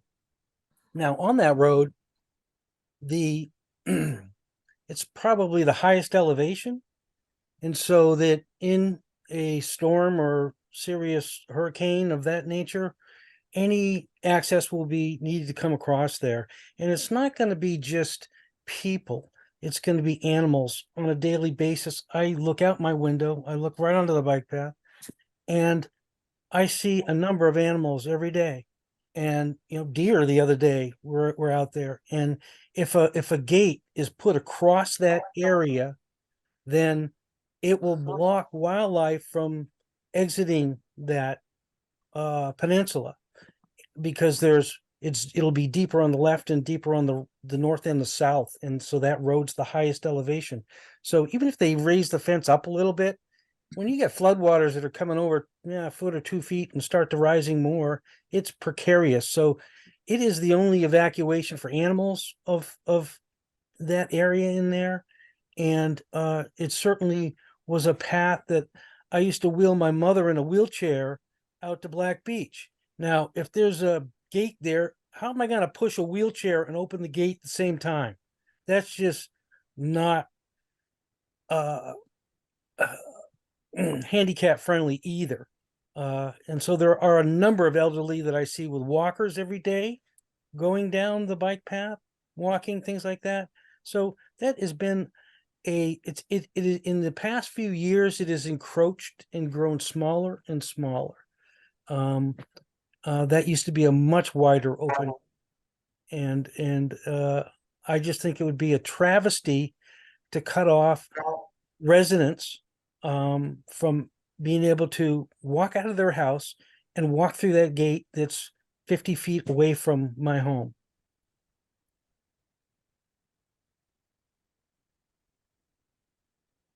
Thank you, sir.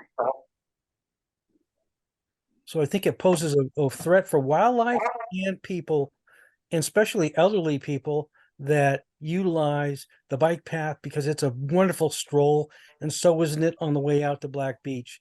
And as far as other accesses to Black Beach, they have guard shacks guarding those, and those are for cars. You can't drive a car in there. So the only way to get into Black Beach that doesn't impede on that neighborhood is to walk or ride a bike.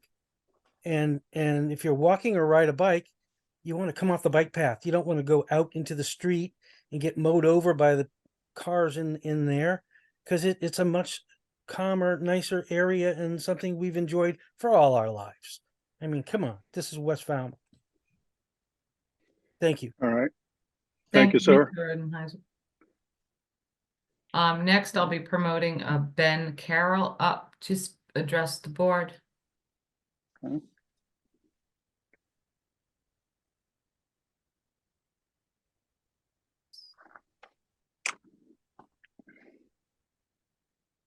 Good evening, Mr. Chairman, members of the commission. My name is Ben Carroll, 357 West Falmouth Highway. By day, I am a trial attorney, and I have an interest in 357 West Falmouth Highway. I'm also the chair of a conservation commission in Easton, Massachusetts. By the plain reading of your bylaw, Section B, it empowers you to grant the public access to this particular section of West Falmouth. This commission, the town through town meeting, had the foresight in the 90s to protect public access as a specific interest for permits on anything that might happen in this particular section of West Falmouth. To put it bluntly, I think town council has given you an incorrect reading of what the bylaw says and what the appeals court has said with regards to the public's right to access through specific ways. We know empirically people protect and care about what they have access to. I think this is a step towards impeding the access of the public to a valuable conservation resource, which is the Great Sipawicit Marsh. And I would really hate to see anything that would hinder public access, because I think it's in the interest of this commission and the plain language of your own bylaw to stand up for continued access through that way. Additionally, having alternate means of access is not, it's not sufficient. Your bylaw protects all means of access and is intended to protect or expand what's available. And I think doing this just because there's another way through, and this is, as the town seems to be taking the position that this is a civil dispute between property owners, I think is incorrect. I think this commission certainly has an opportunity here to reject that stance and vote against this fence. Thank you. Yes, sir. Thank you, Mr. Carroll. I have one more person, Mr. Chairman, that would like to address the board, and then I will start with the chat comments, and Attorney Brian Wall would like to be promoted, so I'm promoting Brian up. I think I just did. And I'll be moving Mr. Carroll back into attendees. I'm trying to juggle everybody, Mr. Chairman. Yeah.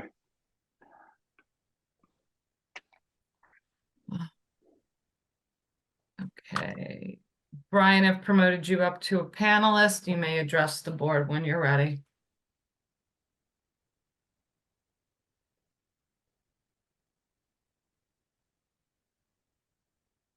There he is. Thank you, Jen. Mr. Commissioner, Mr. Chairman, if I could just briefly address the board, I think you've heard all this already, so I'll be very brief. Excuse my voice, I'm coming down with a cold.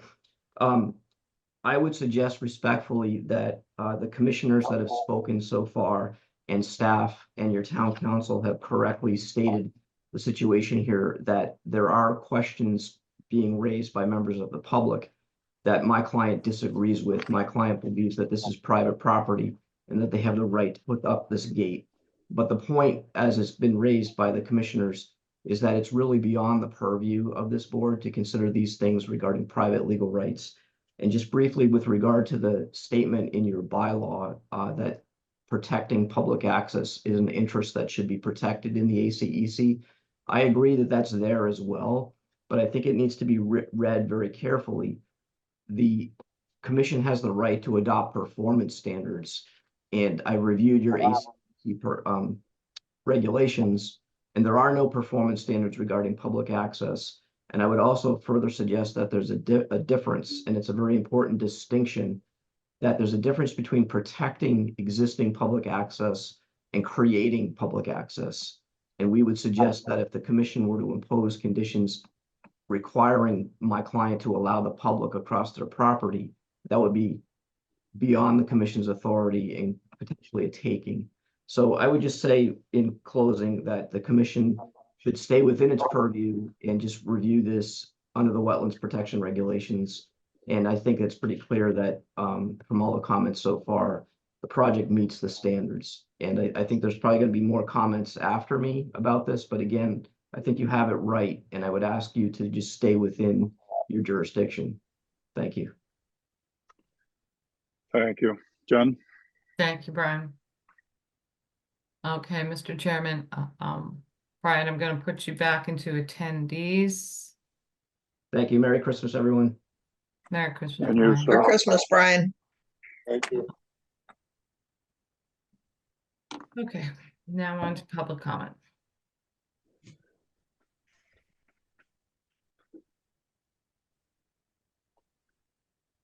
I'm trying to get back up to the top, Mr. Chairman. Yeah. Okay.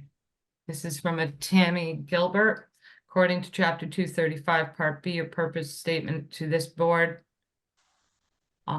is the statement, this board is responsible for protection of public access and water to water and land in the Black Beach Great Sipawissa Marsh. If you are chartered with protecting access, you must not allow barriers to access. All actions of the BBHACA over the past years, signs, security guards, and now a gate are intentional barriers to erode public access, which is exactly why, according to your purpose statement, you need to reject the gate as step one, and then as step two, perhaps take a look at all the other impediments to access already existing in this neighborhood. Mary Rooney, Town Bylaw, Chapter 235 says the Conservation Commission shall be responsible for the protection of public access to land and water. This will impede public access and exclude people with disabilities. How do we ensure it will never be locked? Again, Ms. Tammy Gilbert, there's a very big difference between allowing public access and protecting public access. Technically, an unlocked gate still allows some people to get through, but it restricts others, handicapped, wheelchairs, mobility impaired, and anyone with families and kids in double strollers. Even if this gate is never locked, you cannot in good conscience allow something that impedes access if your objective is to protect access. Mary Rooney again, will the town be liable for restricting people with disability if this gate goes in? That is a legal question, ma'am. I cannot answer that. Susan Work, a gate of these dimensions would not allow emergency entrance or egress if the entrance from Chappick Road were blocked by flood or snow or traffic, as happened a few years ago. Again, Ms. Tammy Gilbert, easement by adverse possession, that's a question. Installing a gate may very well be illegal. Please pause this request and consult not with any attorney, but with an attorney who specializes in real estate and land ownership.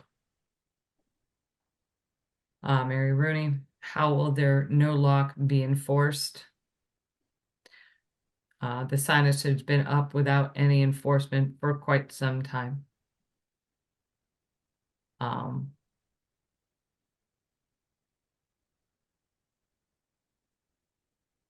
Susan Work again, why is the applicant the BBHACA, but the landowner is Fred Worth? Ms. Work, many times we will receive an application from an applicant who's not the property owner. They must receive expressed written permission, and the property owner must sign the application, and we do have the property owner's signature on the application, so they are aware and have granted permission for the applicant to file this notice of intent with the Conservation Commission. Mr. Robert Bowerman, it appears to be significant wetlands where the fence will be placed. Ben Carroll, this is not about performance standards. This is about the purpose B of the bylaw with a specific interest in protecting public access. This is historic access. The public protects what they care about. Protect this because you can. Ms. Tammy Gilbert, the owner has an easement over his property.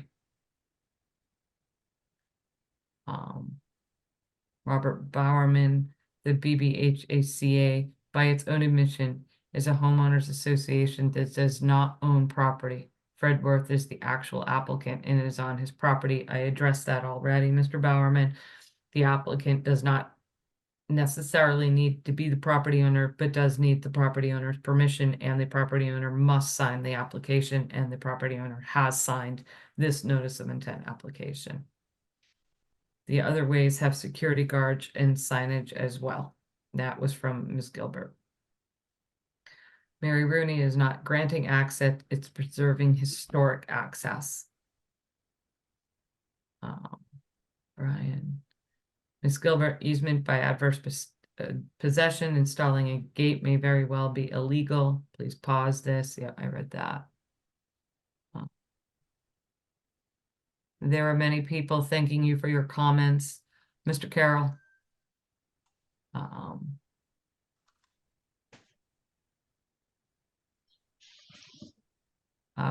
Mr. Rudenheiser, a gate in this location will cause intrigues travel across Great Sippawisset Marsh since the access to Black Beach will be removed. Are you ready for the pass across the marsh to get to the beach? Good question. There, again, to Ms. Rooney, there's an easement in the deed for the property. Ms. Gilbert, creating no, protecting what already exists. There is public access. People are agreeing with you, Ms. Gilbert.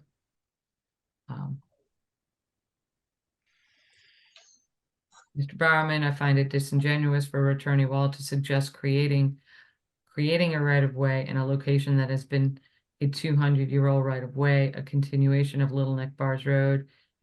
As Committee Melissa Freitag noted, each owner's deed clearly shows a designation of the way following the traverse of Little Neck Bars Road from our property at 430 West Falmouth Highway across the bike path through the duration of Little Neck Bars Road and Black Beach Road.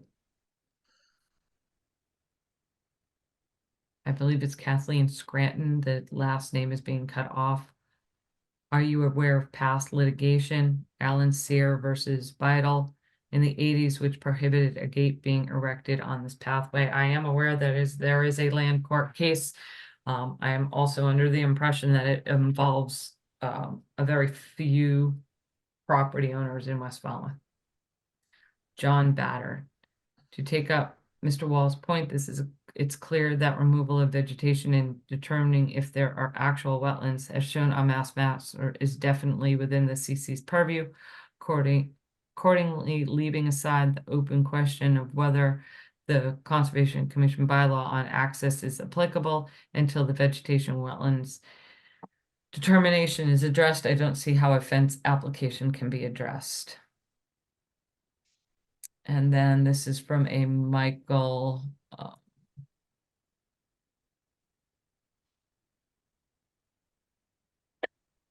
Just trying to get the last name. It's McNeil on mine. Michael McNeil. Thank you. I couldn't read that. The neighborhood and its residents have been taken advantage in recent years with people regularly trespassing. Sad to see people this entitled and ignorant. I'm just reading what's in the chat. And that is it for the public chats, Mr. Chairman, and somebody else has their hand raised to address the board.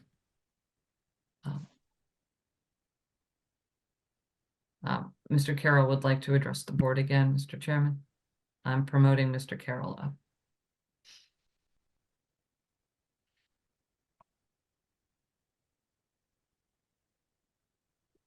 Thank you, Mr. Chairman, for indulging me again. Limited and additional point that I'd like to make. This is before the commission as a notice of intent. So because of that, there'll be an order of conditions that goes with this.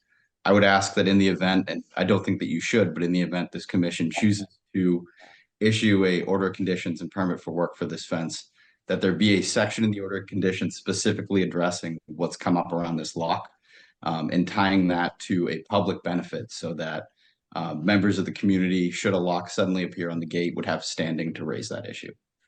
That's all I have. Thank you, Mr. Thank you, sir. All right. Anything else? Not at this time, Mr. Chairman. Nope. All right. Mr. Rodenheiser just raised his hand again, Mr. Chairman. May I promote him up to a panelist?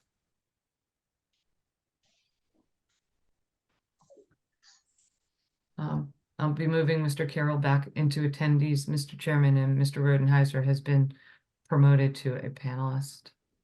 Okay. Something new, sir? Hi there, and I just wanted to reiterate the fact that if someone takes away this access to Black Beach, then more people are going to be cutting across the Black Beach marsh, wading across there. You're going to see streams of people cutting across the marsh, heading to the beach. Because once that's cut off, they're not going to go out and around to Black Beach Hills and come down the road and go through there and get run over by the cars for the people in there, because they're very not hospitable when people are walking down the road. In fact, they've spit gravel at you from cars just spinning them up at you when you walk there. They've been really bad in the last couple of years that I've noticed walking to the beach. It's been a problem. So if that's cut off, then my families and everybody will be just trucking across the marsh. We're not going to go through Black Beach Hills Road. And then we'll just have to make a new trail through the marsh. So I just think that's a bad way to do it when there is a path that exists that everybody uses. And yes, I understand. I'm as frustrated as they are with the people that have lately, youth usually, going out to Black Beach and not respecting the landowners. They do it to myself as well. I stood here and watched somebody throw a beer bottle into the pond, Quahog Pond right here, or, just disregard things. So you see that there is a problem with some people that don't respect our beautiful West Falmouth. And that does go on. But I'm just worried that if you shut off this access through here, then there's going to be more access straight through the marsh, because that's the fastest way to Black Beach. Thank you. Thank you. Thank you. All right. I think we need to wrap this up. Melissa? Thank you, Mr. Chair. Quick question for the applicant. You're proposing this this fence and gate within the A zone, and we have a 3-to-1 mitigation requirement, and I know that it's minimal disturbance, but it's about a foot or two. I'm wondering if you're going to propose any mitigation for any holes if we allow this, because there's none on your application. Would you like me to answer that, Mr. Chairman? I'd like you can. There is no mitigation proposed. There is no mitigation required. We've never provided mitigation for fences before. All right. Thank you. Anything else? No. All right. What do you think, folks? Make a motion to close the hearing and take it under advisement. Bird second. We have a motion and a second to close the hearing. Anything else? All right, we're voting to close the hearing. Betsy, Gladfelter, aye. Courtney, Bird eye. Matthews, aye, Kevin, O'Brien, aye. Maury, Earl Hawk's eye. Melissa, Herzog, aye. Steve. Pat and I. It is unanimous. We have closed this hearing. Thank you, Mr. Santos. Thank you, everyone that participated. Thank you. Have a great holiday season. Merry Christmas, Happy New Year, because I won't see everybody till after the new year. Merry Christmas, Tim. Merry Have a Christmas, good Tim. weekend. I will. Enjoy. Merry Christmas, Tim. Thank you. Bye. Thank you, everyone, for your participation.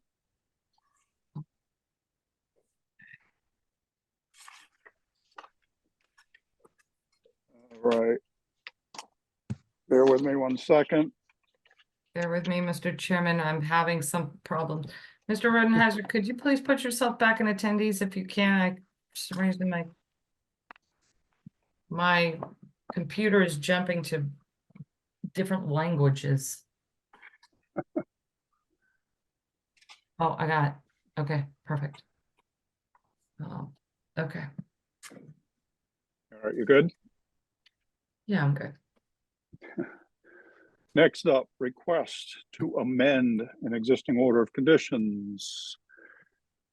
Ario Kula and Josephine D'Angelo, 9 Sycamore Street, Falmouth, Mass. Request to amend the order of conditions for Mass DEP number 25-4785 to reconfigure the proposed dwelling and front walkway. Again, Mr. Chairman, one quick Raul, before you start. Somebody wants to know from the last hearing what take under advisement means. May I answer that question, Mr. Chairman? absolutely. So taking the matter under advisement means the hearing is closed. The board cannot accept any additional public comment or testimony or evidence. And within 1 or 2 weeks, this board will reconvene under a special meeting because of the holiday schedule to deliberate and vote whether or not to issue an order of conditions. We don't know when that meeting is going to be yet. If you would like to wait till the end of the hearing, we will be setting that meeting at the end of the hearing. If not, you can always check the town website. We must post the meeting 48 hours in advance of our vote. I hope that answers your question. Thank you, Mr. Chairman. Oh, thank you. Mr. Lozardi, you're up, sir. Good evening. For the record, Raul Lizardi from Cape and Island Engineering, representing the applicant for this amendment or request to amend the order of conditions. If I could get permission to share my screen. Yes, sir. So this project has been before the commission now. This is the 3rd time. The original order of condition was issued almost a year ago. It was for a much larger proposed dwelling. The whole project is to raise the existing dwelling, remove the existing shed, and build a new dwelling that conforms to the flood zone. The only resource in question here is that the entire property is within the velocity zone. So the project was issued an order of conditions, but the project needed to go through Zoning Board of Appeals. Through that process, originally, the project did not move forward. So there was an amendment, the first amendment with the order of conditions to reduce the size of the building and minimize the request for waivers through Zoning Board. That second attempt also did not move forward through Zoning Board of Appeals. And so there is this third option now being presented as an amendment for even a smaller footprint than the second footprint that is that was approved. So zooming into the picture, what is happening now is that the building is being reduced to 17-foot width. Now this configuration and this location meets the setbacks to all the property lines, and it also meets lot coverage by zoning. So all in all, this project is smaller than the last amendment that was approved. The staff did notice that in the submitted application, we have this enclosure in the first floor of the dwelling, but they noticed that to enter, there is a raised slab. It is better seen from the submitted floor plans, and the elevation plan is best to see it. In this location, you can clearly see there is an elevated pad at this location. There's 3 risers at this location to access that pad, and then the door located at this location to enter the enclosure. What staff suggested is that this, and the way I'm seeing it, is similar to retaining walls in velocity zones. So this acts as a retaining wall. So what they ask is that this be at grade, similar to the section on the back, accessing down the staircase.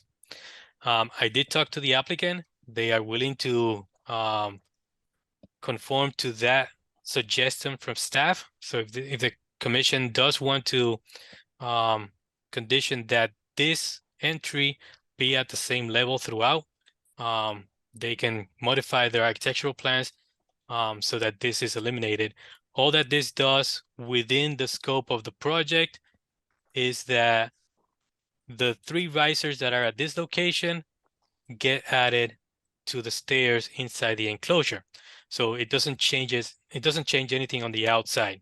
Another point that was noticed is that the architectural plans still call for 18 feet width, but the 18 feet width does not meet lot coverage. So the applicant understands that this has to be 17 feet in order to meet lot coverage. So that's the zoning aspect. It doesn't change the project as a whole, but that is the application for this amendment. It is a smaller footprint than what was last approved, but it will comply to zoning requirements. I'll be ready for any questions. Thanks, Raul. Jen? Yes, Mr. Chairman, we addressed those points with Raul today. The architecturals do need to be changed to match the site plan, so the architecturals have to be changed from a dimension 18 to 17. And then there was a concern about that raised platform. Either Raul or maybe Jamie or Courtney can answer the question for me. When there are 3 risers, how high is that? Is that 2 feet, 3 feet? So a riser cannot be more than 7 3/4 of an inch.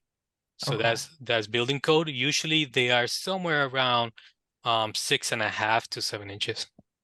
So we're looking at around just under 2 feet. Yes. Okay. So again, we will make the recommendation to the board that since it's a velocity zone and usually you like to see things at grade, and have in the past not allowed slabs. Those are more for these structures when they were in the dunes. That we advised Raul to take the slab down to grade. So Raul, if they were to take it down to grade, what would that front entry be? Like a patio, almost like a paver patio area? Gravel? What would that be made of? So it will be a concrete patio, similar to the one that will be on the back where the staircase comes down to the bottom. Can you show those architecturals again, Raul? if you Yes, I don't can. mind?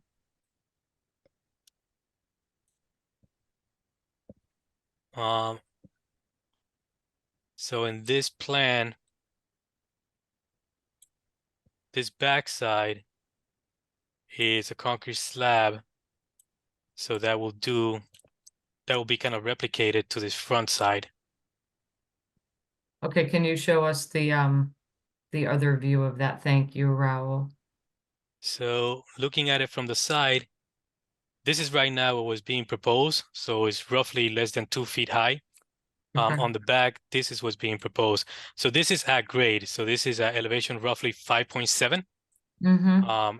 And this slab will be dropped to the same elevation. The site is fairly flat. Okay, and I'm assuming because there's that spiral staircase there, there's no door out there. Right, this is just stairs open to, yeah, open to everything. Okay, so there's no, can you just, yeah, confirm there's no door back there?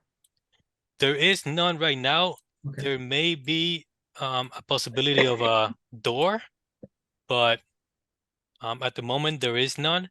There was a comment from staff about storage of yard furniture or yard equipment. Mhm. When I mentioned that to the homeowner, he thought of the idea of putting a door here to access the enclosure and store whatever needs to be stored. Yeah, okay. Okay, thank you, Raul. And so those were our comments. So the board needs to determine if you want to see a revised architectural, if you'd like to condition it. I think, Raul, you understand what we're looking for. You addressed that you'd have to put the 3 risers in on the inside staircase and be a patio paver at grade entrance.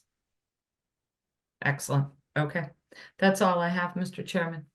I'd like to stay on that point for 1 second, if you don't mind, before we go to Alyssa. So Raul, you're gonna drop the elevation of that interior portion.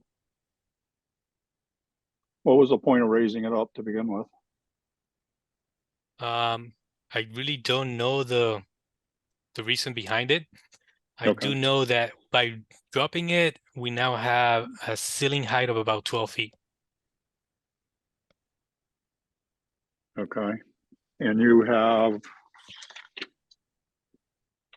okay, you have a landing, because, you know, the building code restricts the height you can go in 1 run, but that's not our purview.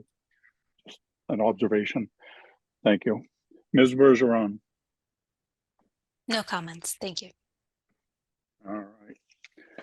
Commissioner Yes. comments. I'm sorry, Mr. Chairman, I want to go back to, if you say the building code restricts, I'm assuming you're talking about the staircase when you say the run? Yeah, when you have a floor to floor height, I don't recall what the limit is. I think it is 12 feet. It just means that you have to have a landing somewhere in the middle of that stairway, Okay. a rest So it would stop, be- if you will. It would be interior. Yeah, yeah. Okay. I It just doesn't wanted to affect clarify. us. It was just an observation that I picked up on, that he's gonna lower that first, call it first floor elevation, makes the ceiling height bigger, yada, yada, yada. So, sorry, I didn't mean to stray. No, I just wanted to make sure that when we do see a revised architectural, if they have to do if they have to modify it, you know, we may pick up the difference in the architecturals from our plan to a building plan. So I just wanted to, in my head, kind of understand what you were saying. Sorry. Got it. No, that's fine. Thank you. All right, commissioner comments, Betsy. I have no comments, and I would be comfortable with conditioning what we just discussed. Agreed. Thank you. Courtney. No comments. Kevin. No comments, Mr. Chairman. Maury. No comments, and again, thank you, staff, for clearing up a lot of the concerns. Melissa. Of course, I have a question. Raul, although I'm not on the original order of conditions, I recall this being in front of us. I was there for the hearing. I was looking at this new plan, and I don't recall there being an impervious driveway in the original plans. When did this show up in the plans? The driveway was proposed from the original application. I don't recall it being there. It was a little driveway. This just seems a lot larger. Is it much larger than the original one? Or was it going underneath the house the last time? Right, when the house was originally much bigger, proposed, we were proposing parking underneath, so the driveway was longer to get to the parking underneath. When we were restricted to a certain width of the house in the first amendment, we no longer could park underneath. So we have to make the required parking spaces in front. Required parking spaces? Mm-hmm. There are no required parking spaces. Yeah, by zoning, you're required to have 2 parking spaces. So that's a zoning issue. And so the project does allow it. What was mentioned at one of the first hearings and maybe even at the second hearing was providing drainage, and we're Yeah. doing that by the trench drains. How about by putting in the strip driveways and with grass in between? We're going backwards here. Okay. Okay, we're going backwards. It's a thought, Raul. Make it a little more pervious. Because yeah, because it's in a V zone. Okay, that's it. Good night. All right, Steve. No, thank you for putting this together. It met everything we asked you to do, so thank you. Raul, is it fair to say that this new, what you have with us tonight is going to comply with zoning now? Yes. So you don't have to go to Setbacks- ZBA? Setbacks and lot coverage are met, so there's no special permit required. All right. Jen, public chat function, please. Yes, Mr. Chairman, there's a few public chats for this one. Okay. Stephen Galuli, can the commission please explain how this applicant can keep amending the original application rather than being required to submit a new application? The only thing on this application that is the same is the address, different structure, different lot plan, different structure location and size, different hardscape, different site plan. Mr. Galuli, the board can consider an amendment if the board feels that it's within the scope of the original project. And in this case, I do believe the board does feel that these alterations are within the scope of the original project. There have been times where applicants have put amendments forth that have nothing to do with the scope of the original project by adding other elements, and this board has rejected those amendments. So it does appear that this is within the scope of the original project, and the board will confirm and determine that during their deliberation. I hope that answers your question, sir. And then Joe D'Angelo, does it matter if it's concrete or pavers?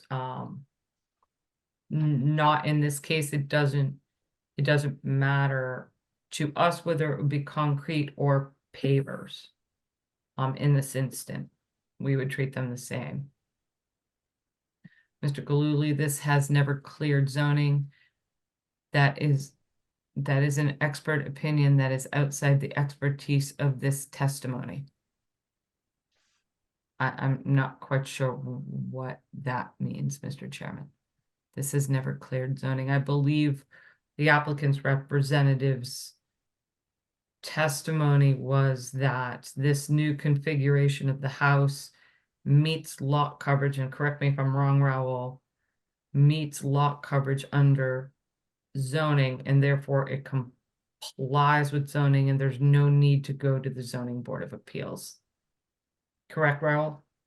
Right, that is the information we have from the attorney for this application.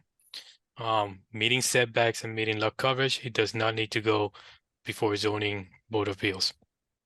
And Raul, correct me if I'm wrong, but that will be ultimately determined by the building commissioner when he reviews the project, whether or not this needs a special permit. Once the applicant is ready for a building permit, after conservation deliberates on this application, then the building commissioner will deem if everything is in conformance with zoning, then he just signs on the building permit. If he finds that anything in particular does not, then the applicant has to address that. And that means going to the Zoning Board of Appeals. It depends on what it is.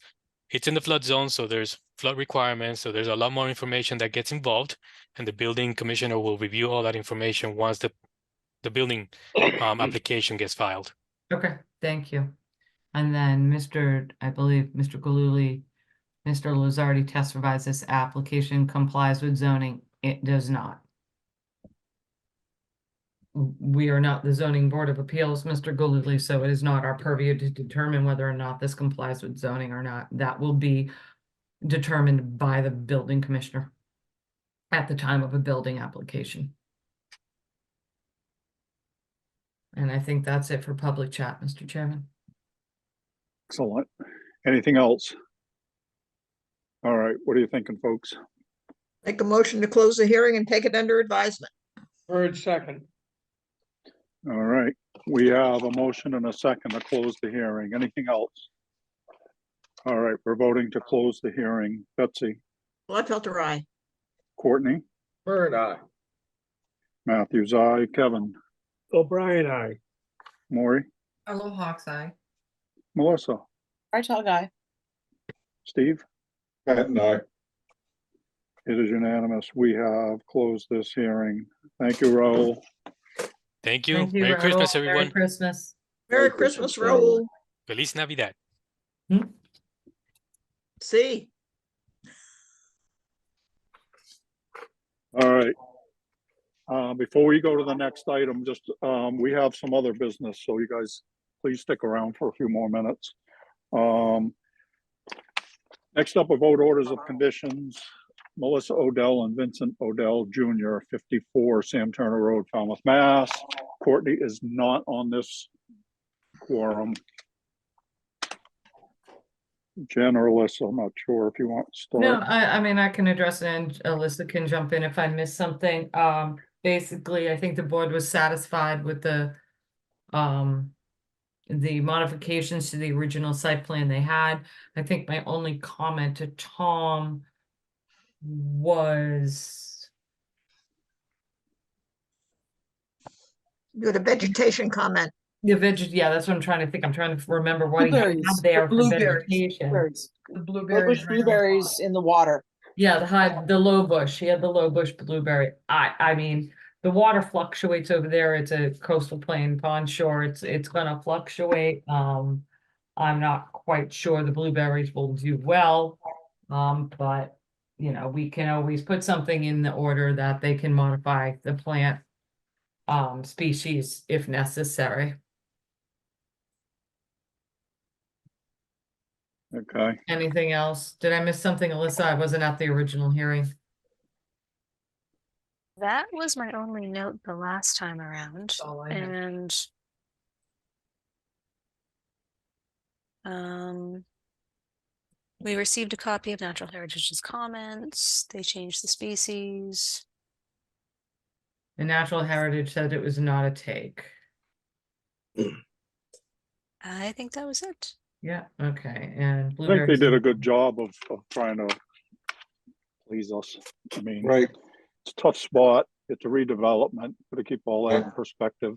I mean, it's, Yeah. They're yeah. getting I squeezed. mean, they were getting from all attacked ends. from all angles, so I thought they did a reasonable job on it, you know. Melissa, you had your hand up? Yeah, thanks. It will definitely be an improvement over what's there right now. I'm concerned about disruption to the work area and to the area as they're building. But regarding those blueberries that probably won't like being right there on the edge, can we propose another? We'll give them some options, some more fact wet kind of options, freshwater wetland options to put there. And then, I mean, you said something about, you know, and if that doesn't work, then come up with something else. But should we put like a time zone on that? Because remember those poor blueberries over on Kerry Lane. Blueberries aren't going to survive there. Yeah, I know. So, can but the tell you poor that right blueberries now. on Kerry Lane all got chewed up to bits and gone, and we didn't have them replace anything there. I mean, it was well intended. Can we put something like, you know, in 3 years, if whatever it isn't working, they have to keep it going for more than 3 years? Can we do something like that? They're not required mitigation. I think Tom was just trying to Oh, yeah, that's right. plant like the sandy area. Yeah, that's right. It wasn't I required. can come up with some other plant species that they can put in there that I think will do well. Okay. I think we'd suggested that they move the blueberries elsewhere. But, okay, thanks. If you want me to have them move the blueberries elsewhere, I'd be happy to. I'll make a motion to issue an order of conditions as discussed. Bird second. You're Oh, not I'm on the sorry. quorum. Not on the quorum. Patton Right. second. O'Brien second. All right. Yeah, Jen, have them move the blueberries elsewhere. Okay. We have a motion and a second Feed the bunnies. to issue an order of conditions. Anything else? All right, we're voting up to issue an order of conditions. Betsy, Gladfelter, aye. Matthews, aye. Kevin, O'Brien, aye. Maury, Carlo Hawk's eye. Melissa, Oh, sorry, Freitag guy. Steve. Patton, aye. It is unanimous. We have issued an order of conditions. Thank you, everyone.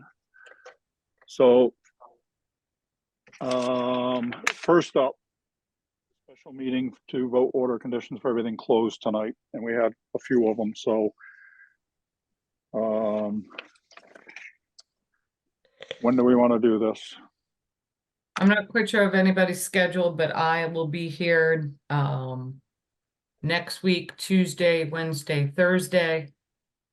We have to have this, okay, wait, let me figure something out. 1, 2, 3. We have to vote these by, we'll have to issue them by the 10th.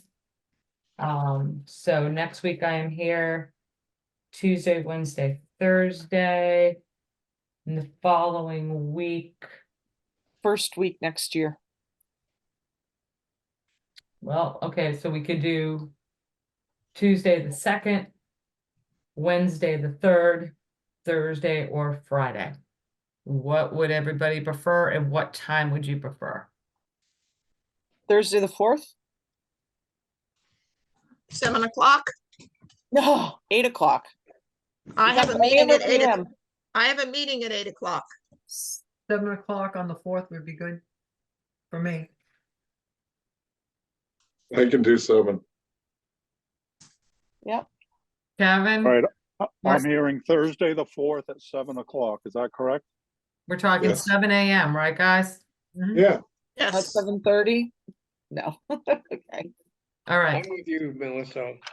All right, Courtney, I'll call you and wake you up. I know. 7:30, because I'm traveling on the 3rd, so I'm not gonna get home until like midnight, but I'll do my best. I have a meeting and I have to leave for the meeting at 20 of. Oh, Okay, how about so 9? All right, so we need 4 of us, so Melissa, if you can't make it, you can't make it. I want to make it. All Thursday, right, so Thursday, January 4th, 7 a.m. Are 7 we a.m. agreed? yes, sir. Yes. Put it Thank in you. the calendar now. 7 a.m. All right. Next item I have is the hearing schedule. You all got a proposed schedule of time off for the next, whatever, 6 months. I gave it to Anybody the end of May, yes. Pardon me. Melissa? 2 things. One, Jamie, that discussion we had a little while ago might be amended, so it might, I'm going to call you the next week or so. It might not be relevant until later. Okay. But Okay. so along the scheduling lines, Jen, week of President's Day, is the office open on that Monday? That's the 21st. Because usually when the office is closed one day before a meeting, you don't actually have a meeting that week. President's Day is the 21st, I think. Usually. Well, we it's on don't the- we don't meet on Martin Luther King Day on that, and we don't have the 17th off. It's not you, I'm not gonna say that every time we don't have a Monday holiday, we don't Okay. have a meeting. It doesn't usually fall like that. Okay, so it doesn't affect you guys in the office. I was just No. concerned that you guys would be all crammed in there. Okay. It's fine. That's why we're only giving you guys 1 day off a month instead of 2. We went through a couple of versions of this schedule for you, and we were trying to balance the workload, and we know we're gonna get busy. So we have to balance it on our end too. Okay. No, I wasn't sure if the Nope. hall was closed on MLK also. Okay. All right, fundamentally, does everybody have with that? It's I was fine. looking for a few more, but yeah, Fine. fine. Just like to know. There it is. All right. Next thing, no meetings for the next 2 weeks. Merry Christmas, Happy New Year. But Likewise. we do have that meeting on the 4th. And Jen, I think that's all that I had. Of course, I probably stole your thunder on the hearing schedule, but oh well. No, I don't care. Okay, perfect. So vote orders petition 7 a.m. January 4th. Merry Christmas and Happy New Year's, guys. You Eddie? all. Thank Merry you. Christmas. And if you're traveling, New safe Year. travels. Yeah, everyone travel safely.